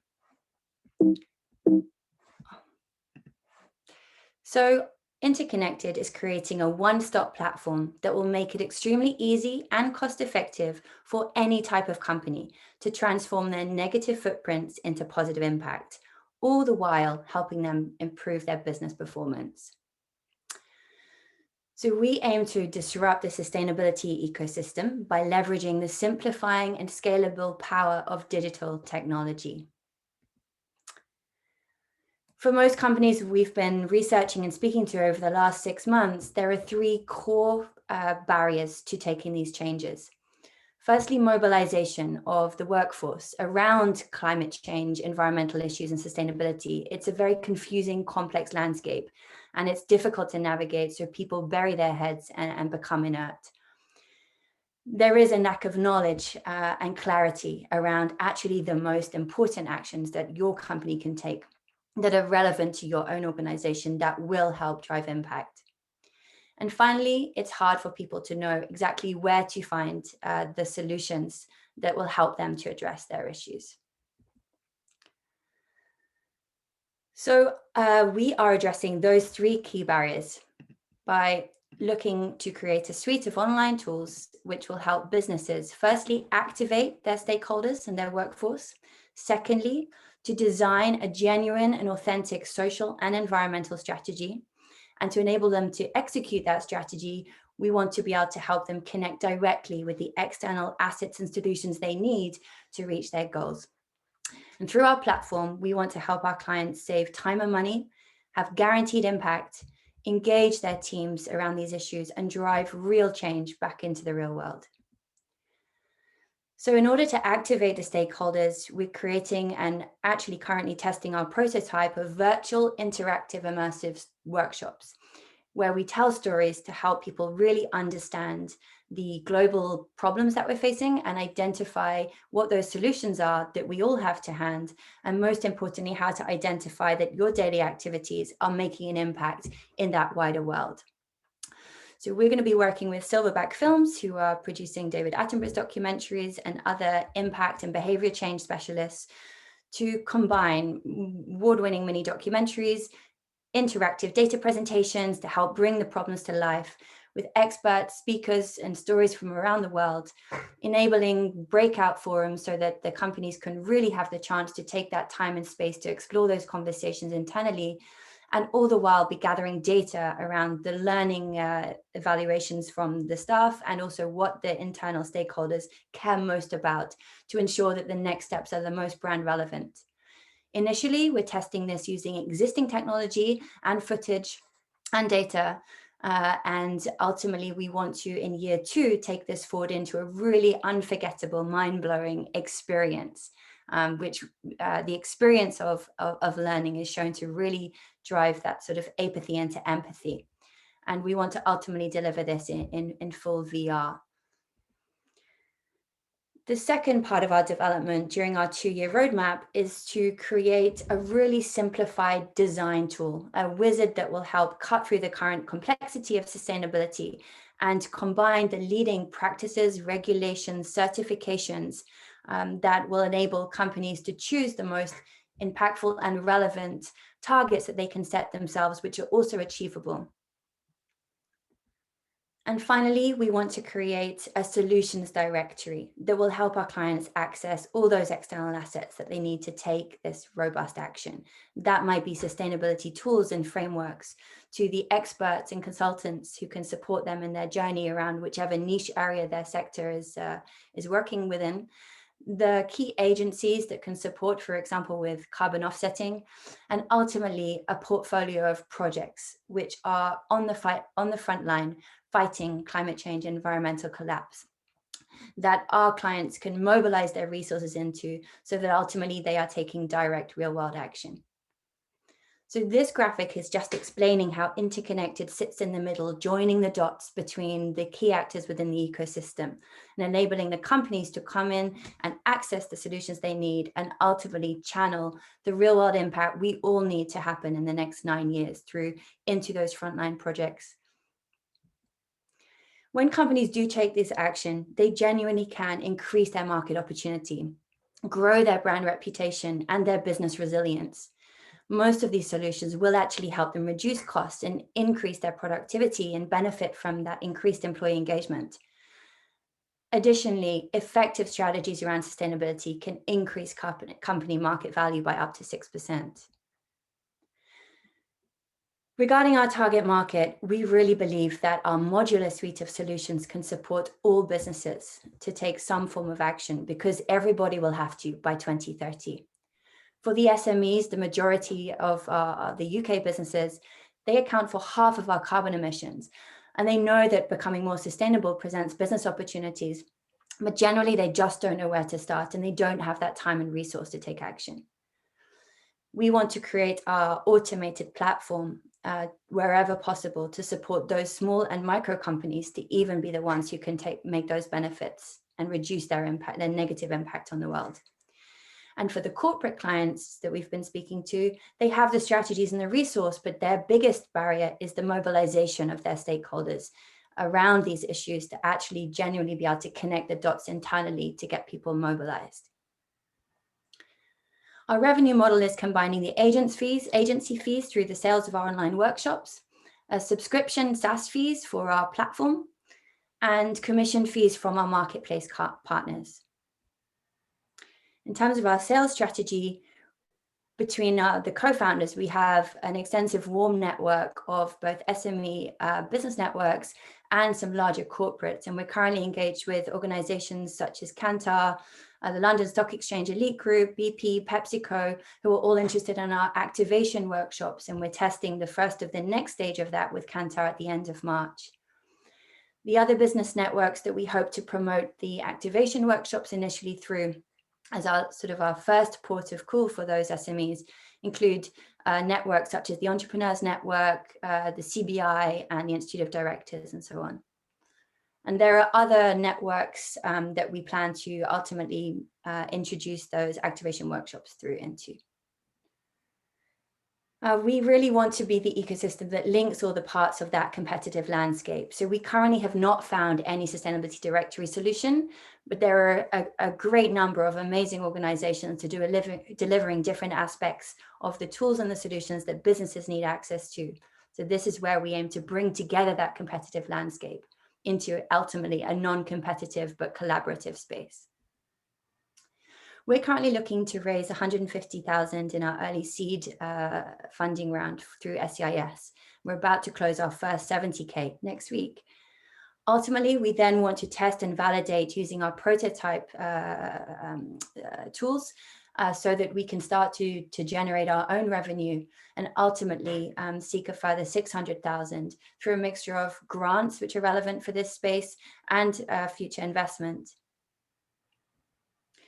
Our ambition is ultimately to become the go-to platform for any type of company wanting to take social and environmental action globally.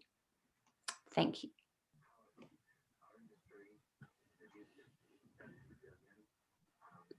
So thanks very much indeed. I'm going to open the floor to Dan for a minute because I need to go and take a comfort break and we can't do those virtually these days. my initial comment would be put your statement at the top.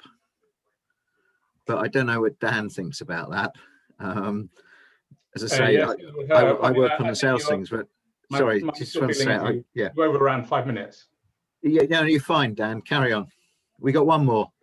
Okay, so I would say the overall proposition overall feels very people heavy. I mean, I've worked in CSR and innovation with startups, and they're always the biggest teams because so I was hoping for something that would kind of disrupt all that kind of people heaviness at the end of the day, and it just doesn't feel that that's what's really happening.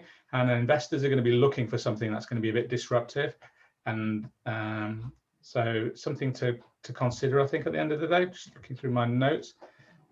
Nice problem statement. I love the problem statement that on the slide. I got early sight of it actually. Neil sent to me.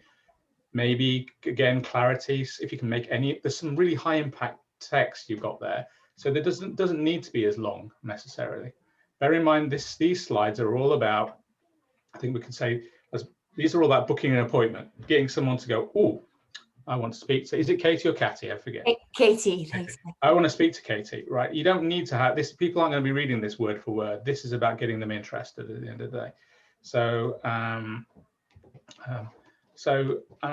what else? I love your value proposition. I think that's to me one of your sharpest slides. So yes, that's the one I'm just looking at now.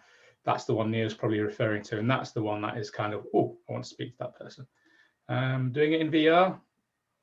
Okay, more speaking as someone. I'm the editor-in-chief of virtual reality, so I have some experience of VR. But then again, I'm involved in another startup doing VR, so you know people are buying it. So now it's been hard to sell for many years, so maybe you can get away with it. So maybe now is the timing is right. I'll just have a look at some of my notes that I actually typed up as I went along. Overall, I like the proposition. I think there's a lot of alarm bells that are going to be ringing though. The cost 3K to 14K plus per user fee kind of all felt a bit expensive. So there's lots of things making me think, oh, I want to understand the pricing of that. Sure. Yeah. We're actually we're just starting to sort of look at the testing that effectively it's 3 different sessions, and we want to have like a one-off fee and then make a price per seat beyond a certain number super cheap, so that it encourages a large organization, a corporate, to put the whole organization through it. Investors don't mind if it's heavy, as long as they've got but they might just go nah. But if you've got market validation or you've got pre-orders and that kind of thing, they'll go, okay, maybe there's something in there. Sure. That's great. Thank you so much. Happy to chat offline. Really? No, you're welcome. Yeah, please do. I'll come back again on the difference between pitch decks and such like. Yeah. I had a very good, and this isn't aimed at you at all. Well, it is in a way, I suppose, because I thought your last slide should be at the top. I had a very good friend of mine, or I still have a very good friend of mine in Dubai who. He sells yachts and he sells private jets, and he was doing some business in the UK regarding X-Forces and a franchise concept. It doesn't matter what it is, right? And he sent me his pitch deck, and this guy's older than me, so he's in his early 60s. And I looked through it, and the first 4 pages of it, I was like, there was a picture of a yacht, there was a picture of some what do you call it?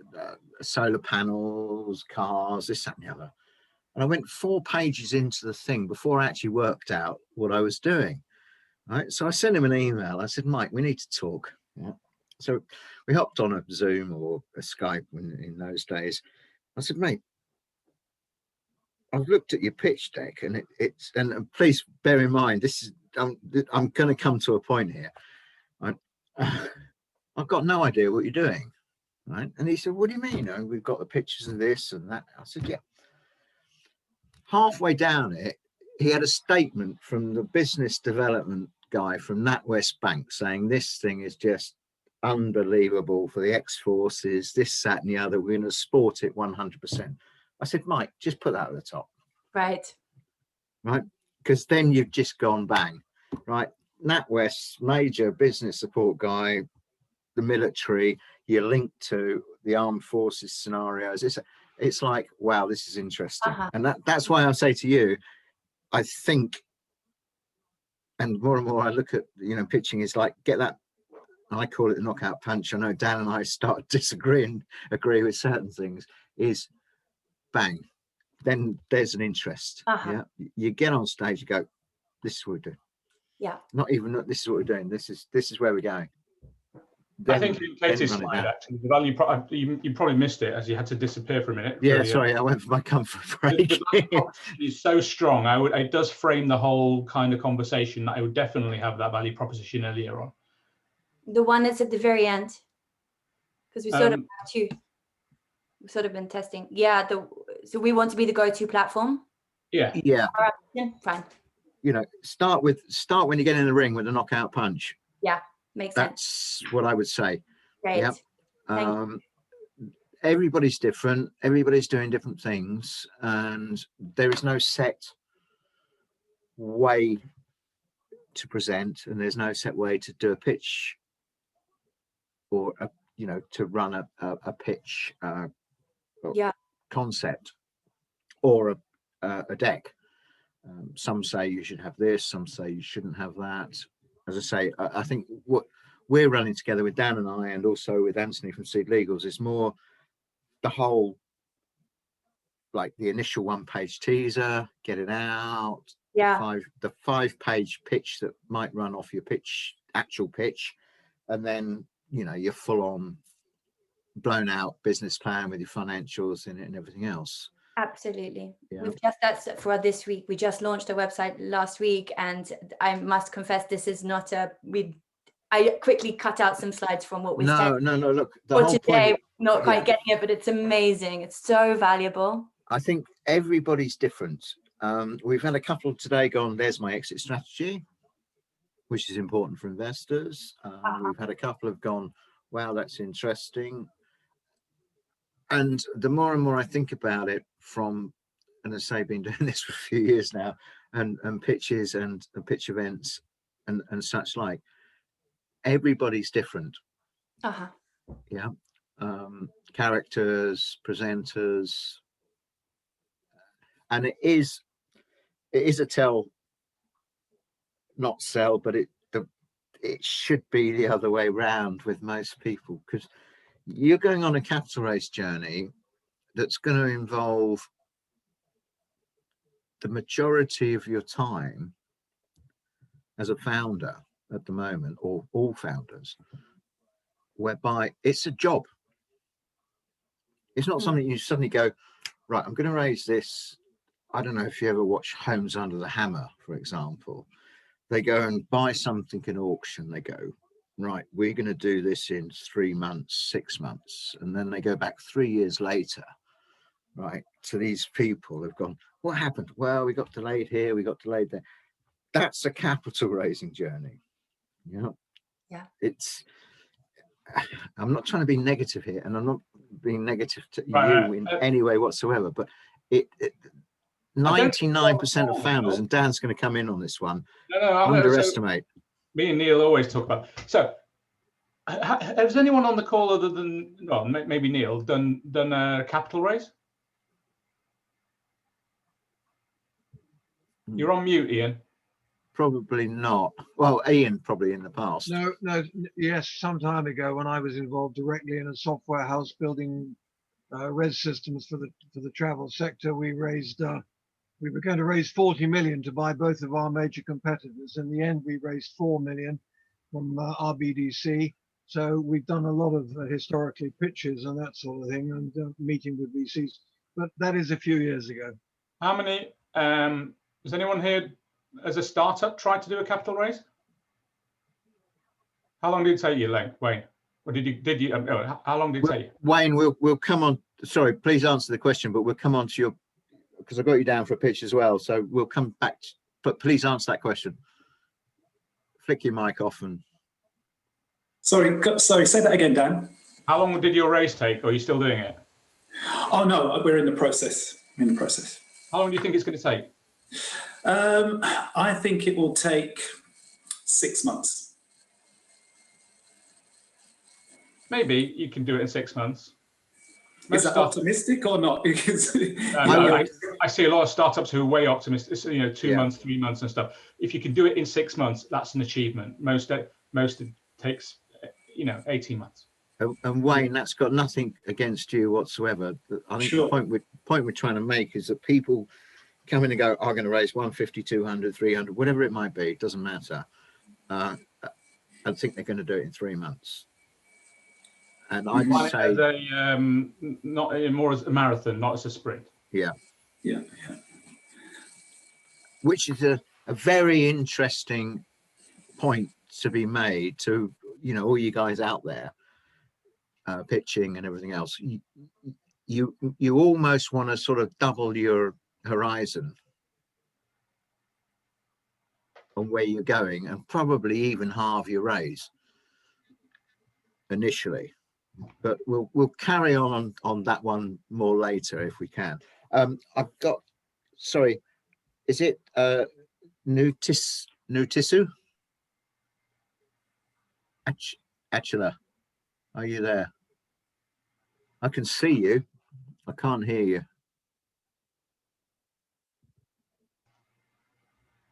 We can't hear you.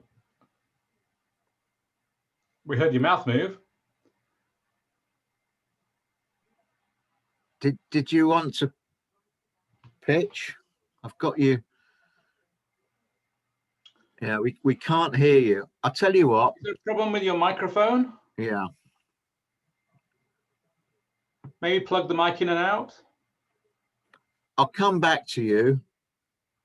I'm looking at Wayne. Are you there? Well, of course you are. I've just spoken to you. Right. I'll close my video down. Do you want to share screen and carry on? Sure. Actually, I'll come back to you.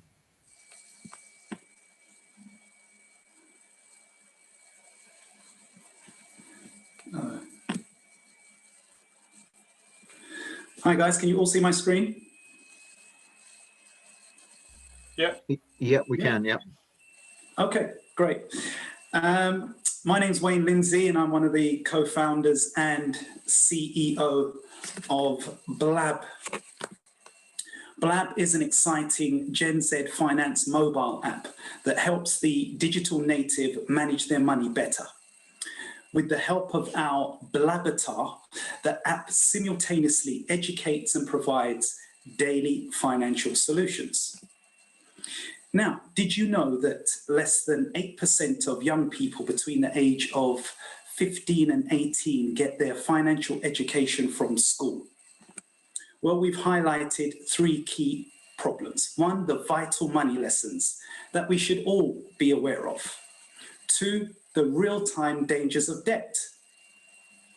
And 3, the lack of personalized digital support. Now, let me ask you all a question. When you first received your first paycheck, did the image look something like this? Well, like myself, when I first received my paycheck, it all went. And my experience soon turned to something like this, and this would be my final image. But there is a solution, guys. The Blab, the first money management avatar, algo-driven to help you think money-wise, debt-wise, and support-wise. The app comes to the market introducing you to a number of really cool features. And the first main flagship one being our Blabatar, which can predict what you will spend and provide you with a value for money alternative. We went live with our MVP in December 2020, and our traction to date has been fantastic. We have over 4,000 views via our TikTok and 200 plus via Instagram, and over 600 engagements through our Facebook page. Now, the target market we are aiming for is the Gen Zer, who represents 30% of the global population at about 2 billion people. And the day in the life of a student is really living off their overdraft, reliant on the bank of mum and dad, or looking forward to debt. So we have the solution, we have the product. It is live and it is available on the app stores. So whilst you're checking it out, please check out Google Play or the Apple Store. We don't discriminate. And it's free. It will provide you with an auto budget. The account aggregation is one of the quickest ways to check your balance across all your bank accounts. And it will summarize your income against your spend. Now, the market is colossal. With the emergence of open finance, which is the digitalization of all financial services, from insurances to pensions to loans and mortgages, this mobile financial institution is continuously growing. And fintech within this space is also growing at a rapid pace. Our monetization model is really utilizing and learning the lessons learned from the likes of Snapchat and Instagram and TikTok. So we will have rewarded video features.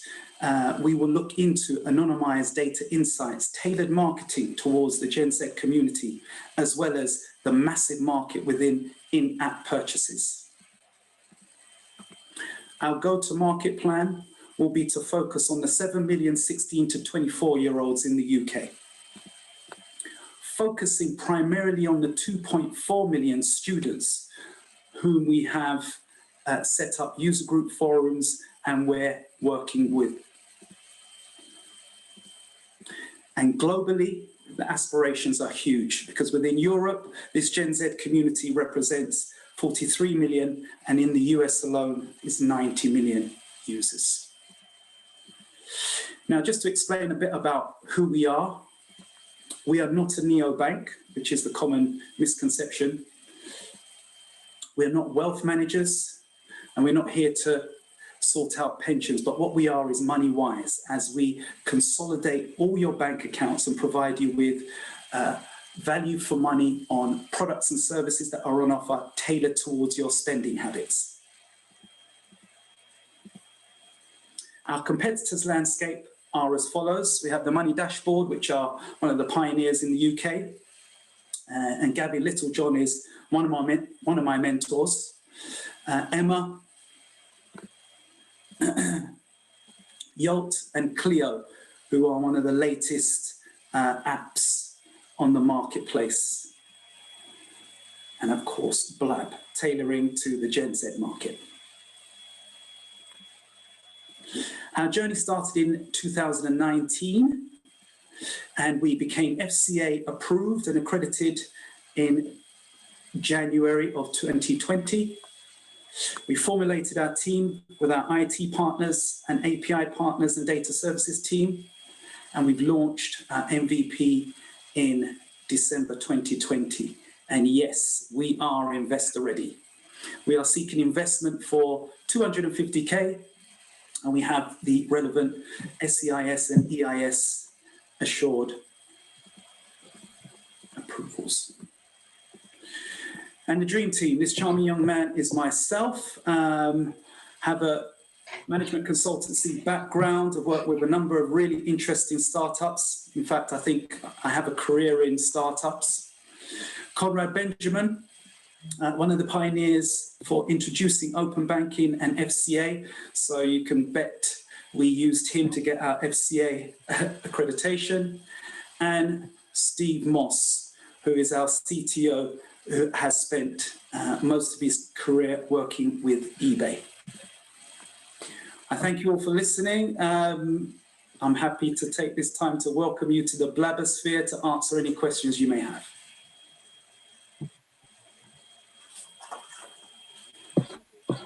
Wayne, thanks very much indeed. I thought the investment deck flow was fantastic. Dan? Thank you. I love the look and feel of your slides, Wayne. Love the overall identity you've got for this. And actually, I think that's going to be super important. So this is like a very busy space. As you know, there's lots of people in it, lots of companies in it, the likes of Emma and Yolt are good examples, for instance. have to declare some degree of conflict of interest, and that I've got a stack of share options in another competitor that's about to go live in this space as well. So, but kind of different, but similar. But you kind of got it right in terms of the branding and identity in this, and I think that's what's going to make it. I think at the end of the day, Neil sent me your slides last night, early this morning. Yep. There's a few things that changes your problem, maybe position more your problem about that, you know, a little bit more to less about the, you know, a little bit more about percentage of people that are struggling in this space, for instance.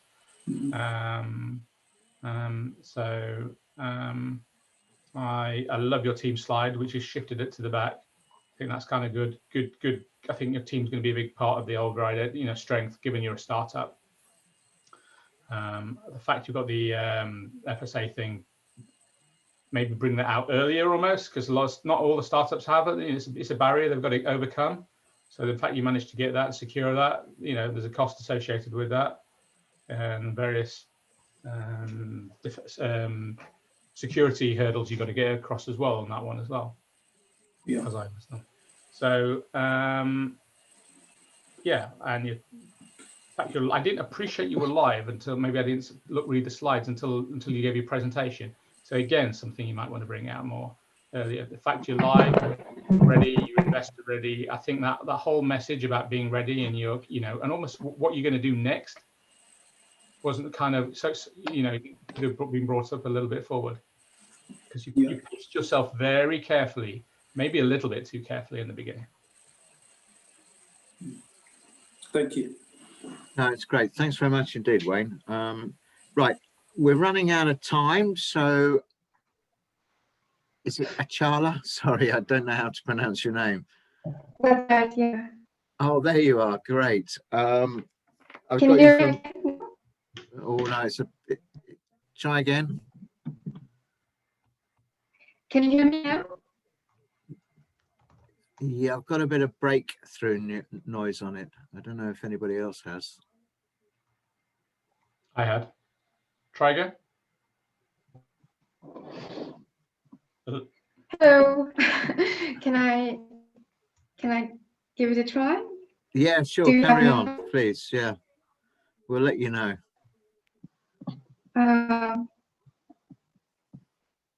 So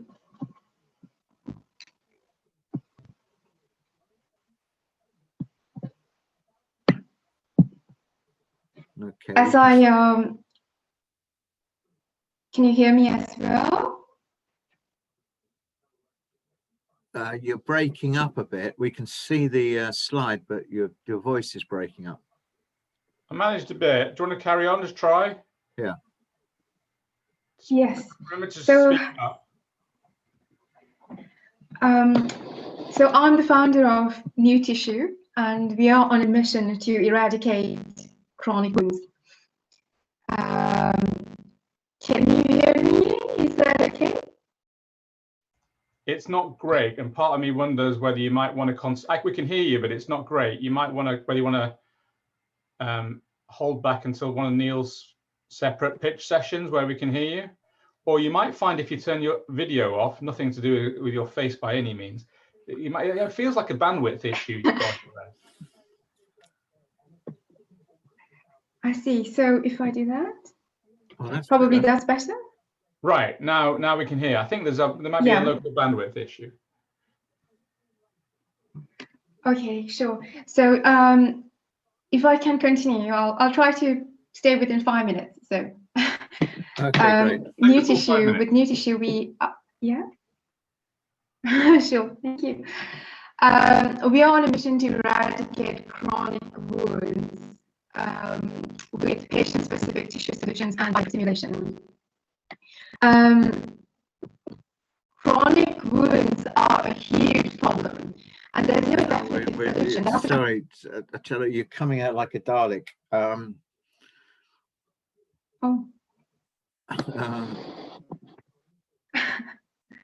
I'll is that can you hear? Chronic wounds are a huge problem. Did you hear that? Yeah, that was fine. Or should I try for So chronic wounds are a real problem. This is why we want to look into solving this. At the moment, there is no definitive solution to this. The solutions that exist, they slow the process or control the exit date, but not to complete heal. Amputations, they are a solution on offer at present, but that's not really a solution. So once a patient has a chronic wound, it's a problem for lifetime. And it's sort of,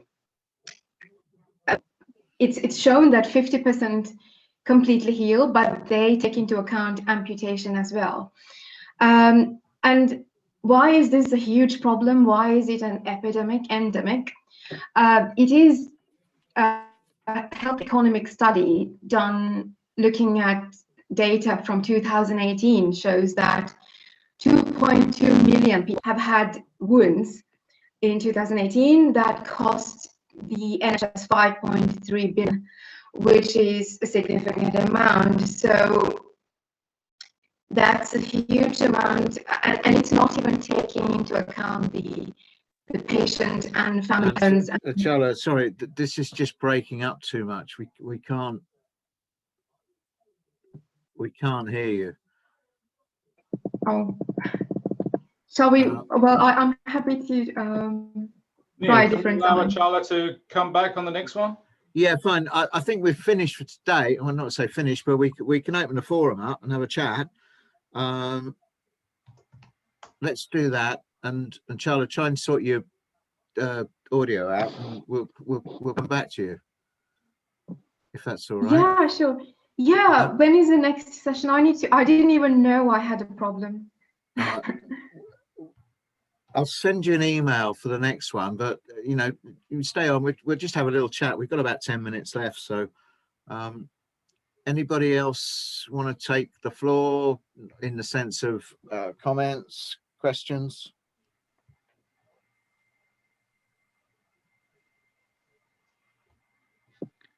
Christopher. Chala, can you stop sharing your screen for a second? Thank you, Di. Yeah. How do you want to stop? Sorry, stop, please. There we go. I think the only person that's not spoken on who's on the call is Christopher.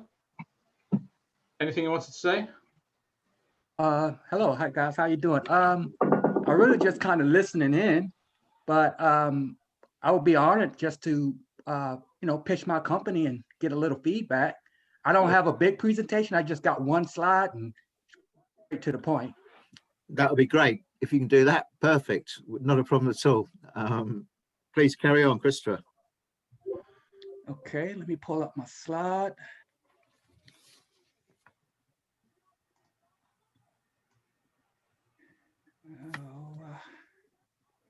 Let's see.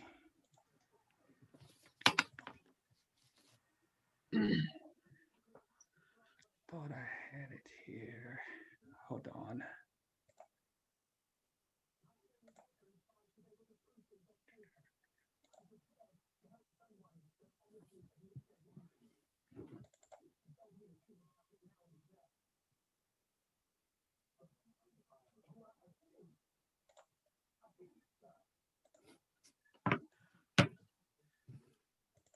Are you there?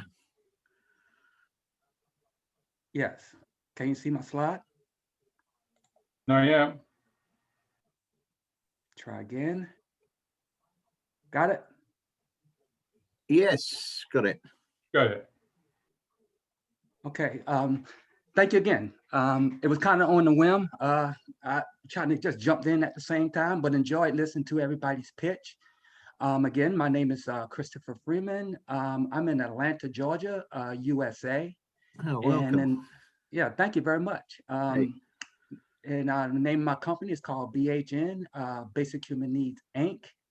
And we are a design, manufacturer, and distribution company of brand basic human need products. And those products are under the categories of clothing, hemp and paper products, building materials, non-perishable foods, medical and hygiene products. And it's supported by what we call our economic circular platform. We're all about sustainability. We're trying to move green manufacturing, green product development, focus only on basic human need products. And our point of impact is in America, we have parts of America called OZ, or opportunity zones. By the head of Nods, anybody ever heard of opportunity zones? No? Well, opportunity zones was an initiative from the government in 2017 that was designated in areas as distress, economic areas that has no development over the last 20, 30 years. There's nothing there. And we're trying to pour millions and billions of dollars into these areas for development. And that's in all sectors of development. So what we're doing is we want to implement this system within the opportunity zones. There are over 8,000 opportunity zones in the US territories, in US, Puerto Rico, the Virgin Islands, and Guam. And we're trying to set this, we're looking to put our platform into all these opportunity zones across America for economic development, equality, and social impact. So I'm gonna start on this wheel well. I'm gonna start at 1 o'clock. Now, all this 5C product system is supported by what we call our hybrid retail system. So we have a blend of brick and mortar and a blend of e-commerce. Our e-commerce is probably 70% of our sales, and 30% of be brick and mortar. And we know brick and mortar was kind of being overshadowed by e-commerce. But the reason we're investing in brick and mortar is because our system, sometimes when Mother Nature hit or a natural disaster hit, you got less than 24 hours to get the supplies you need to be prepared. So it's supported by brick and mortar, and the brick and mortar is another level. We use the brick and mortar, we use the hybrid retail also as a fulfillment center. So we could pivot in areas in the community by using it as a walk-in or using it as a fulfillment center for communities. So that's why we label it as being hybrid. Okay, going around at 2 o'clock, it's also supported by our warehouses, BHN warehouses. So since we have these products, it's up to us as a company to bulk manufacture these products and store these products, so we'll make sure that we have all these products ready for our brick and mortar or for anything that's going on around the world.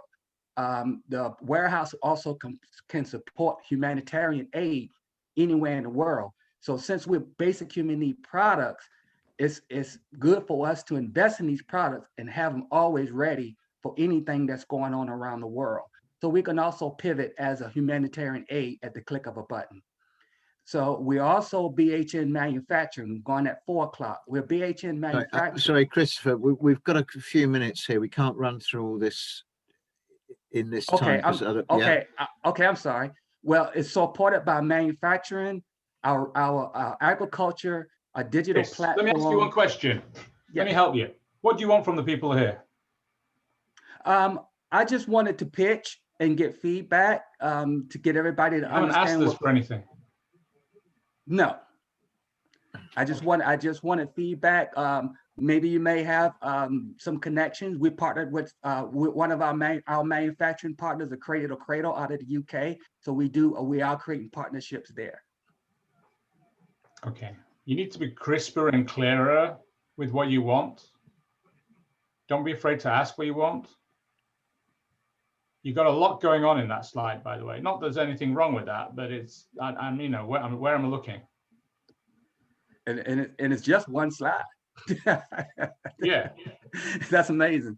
Yes, it is. Well, really the focus is really just the retail part, but in the background of the retail, this is what just really goes on. So I'm just really just kind of explaining it to you, but the focus is really the retail and the distribution and manufacturing of the products. Okay. All right, Christopher, thanks for that. We're running dead on time, so I understand. Yeah. Thank you. Thank you for the opportunity. No, you're welcome. Where are we going? Can you just stop sharing your screen there for us? That'd be great. Fantastic. Neil, could I just say something very briefly? Of course you can, Ian, yeah. Yeah. Well, two comments. Firstly, thanks to you and Dan, a tremendously informative session. There's huge. I've learned a hell of a lot. I made some mistakes, but I'm learning a hell of a lot about startup presentations. Now, having made a Horlicks of some of the way that I'm doing this, can we come back again and do it again or not? Yeah, of course you can. The whole idea is, you know, to define it down or to work it down so we get to a stage where we've had I won't mention her name, we've had a lady who's been on 3 or 4 of our events. Dan knows who I'm talking about. She was like a rabbit in the headlights to start with, and now she's actually raised some money. And you know, her pitch, I wouldn't say it's perfect, but it's as near as damn it. Well, this is all helping. Dan, a question for both of you again. What's the current appetite for startup investment? Is the climate and the environment very bad following COVID? I mean, we know most startups. The stage that you guys are at, that you crowd are at, it's good. It's healthy. It's the pre-seed stage has actually has increased. Actually, it's always judging Q4 numbers. They were the best on record, actually. Gosh. If you come to we've got a workshop event again with Dan, myself, and Anthony from Seed Leaguers on the 17th of March. All our events are on our website, which is www.exponential-events.com. He'll give you figures on. They've had the largest amount of startups capital raising in the fourth quarter of last year, and also heading even bigger the first quarter of this year. Yeah. So to answer your question, Ian, investors are investing. One of the main reasons, and again, I won't go too much into this one. You look at the financial crisis and what came out of that, but is investors haven't had the opportunity to invest. Funds have got to deploy. Angels want to invest. Yeah. So the market is massive. Probably more so than ever, actually, on the basis, as I say, people have been so quiet. I'm looking at something involved at the moment with corporate hospitality.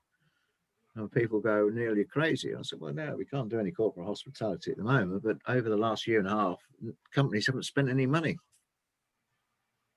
But their budgets are massive. But realistically, on the timescales, Dan, you're saying 6 to 12, even 18 months is this isn't unique. This isn't a COVID thing, Ian. You know, any number of startups that say I want to raise, I want to have the money in by in 3 months. There's always been the situation. Unrealistic timescales is a startup syndrome typically. Okay. No, so, okay. But in terms of the money, I think I posted something on LinkedIn about a couple of months ago, or last month maybe. Wasn't a lovely post. Wasn't one of mine, highlighting the amount of money that was spent invested last quarter, for instance. I'll pull it out and see if I can put it in the chat. Yeah, I don't think, Ian, what we're trying to say is that, and not to you, the general idea with startups, people come up with, we're going to raise X amount of money over a period, let's say 6 months. And it doesn't happen. Some people might raise it in the first month, but generally speaking, it's something that should be looked at as if you're saying we're going to raise X in 6 months or X in 8 months, whatever the case might be, then you can probably double it and be safe. Yeah, doesn't necessarily stop you doing what you want to do, because you can look at raising money going forward, and you can look at the seed fast concepts and such like. So you don't have to do a seed round. You can talk to Anthony at Seed Legals and run a concept that once you are then in a position to raise, that you've got some shareholders or potential shareholders in a discount and such like. Yeah, but the capital raise journey is an ongoing journey. Hi, Neil. Can I ask one question? Sure.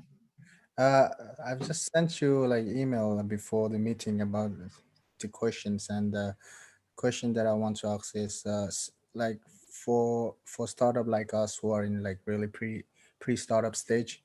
So if any investors who is willingly to invest into our idea, like a small investments around like 25 to like 50K, and they're gonna ask like a percentage of the company. So how do we negotiate? On what basis should we offer the percentage of our company? So how do we? Yeah, you're getting into questions that are going to be answered on the, and I'm not fobbing you off here, on the workshop, how to value a startup. It's an extremely difficult process. What Anthony will do, and you're more than welcome, our next workshop's on the 17th, as I say, it's free, is he will give you data on startups that have raised, how much they raise against value, perceived value, going forward. So it's on 17th. Yeah, 17th of March is our next workshop. Okay. And that will cover perceived valuations on data they have on, 12, 15, 20,000 startups that have been raising in the UK against the average raise, against the term and such like. Yeah. All right. Thank you. Yeah, there is no answer to your question, to be straightforward. Yeah. I've got one question around SEIS. I understand the window for SEIS to work is within 2 years from the date of the business started trading. Is that correct? I believe so, yes. So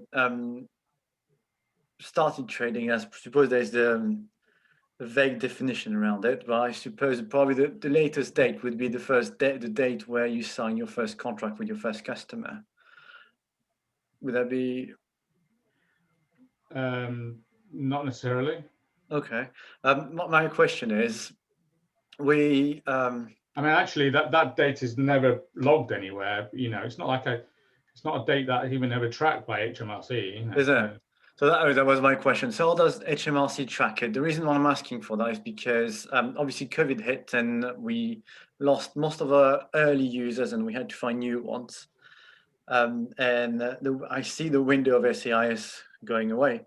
So my question is, am I on the rush, or is there always a way to just negotiate with HMRC this date of started trading? Is there, I don't know, some form of experience here? Started trading, yeah. When were you registered as an entity?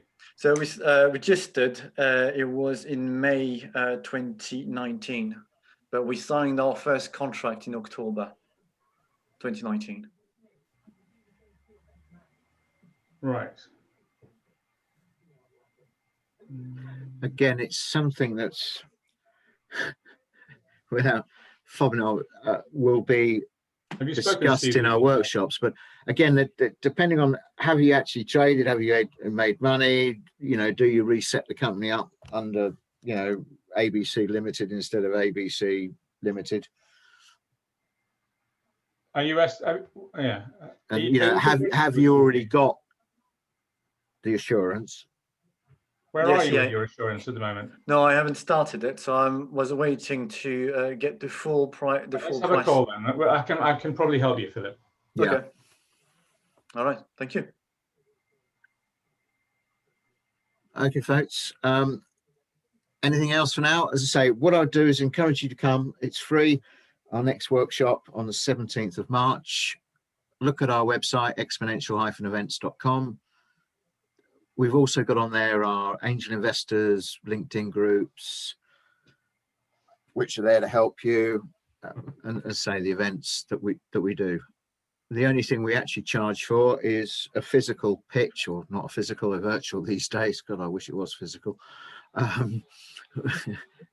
the events that we hold normally at the end of the month, normally the last Thursday of every month, and we we charge a nominal at the moment £100 pitch fee for putting it in front of investors. Excellent. Yeah, I'm going to have to go Thank now, you Neil. all Dan, so so am very I. much. It was so Sorry, Thank you no, helpful. very much. All of you. Thank Look, you. please follow us, promote us, do as much as you can on the social media, comment on LinkedIn, link into me on LinkedIn. My details are all, you know, on the website, and so are Dan's. So yeah, great. Thanks very much indeed, everybody. Thank you Thank so you. much. Enjoy the Bye. rest of the day, guys. See you next Bye, time. everybody. Have a great day. What's left. Cheers.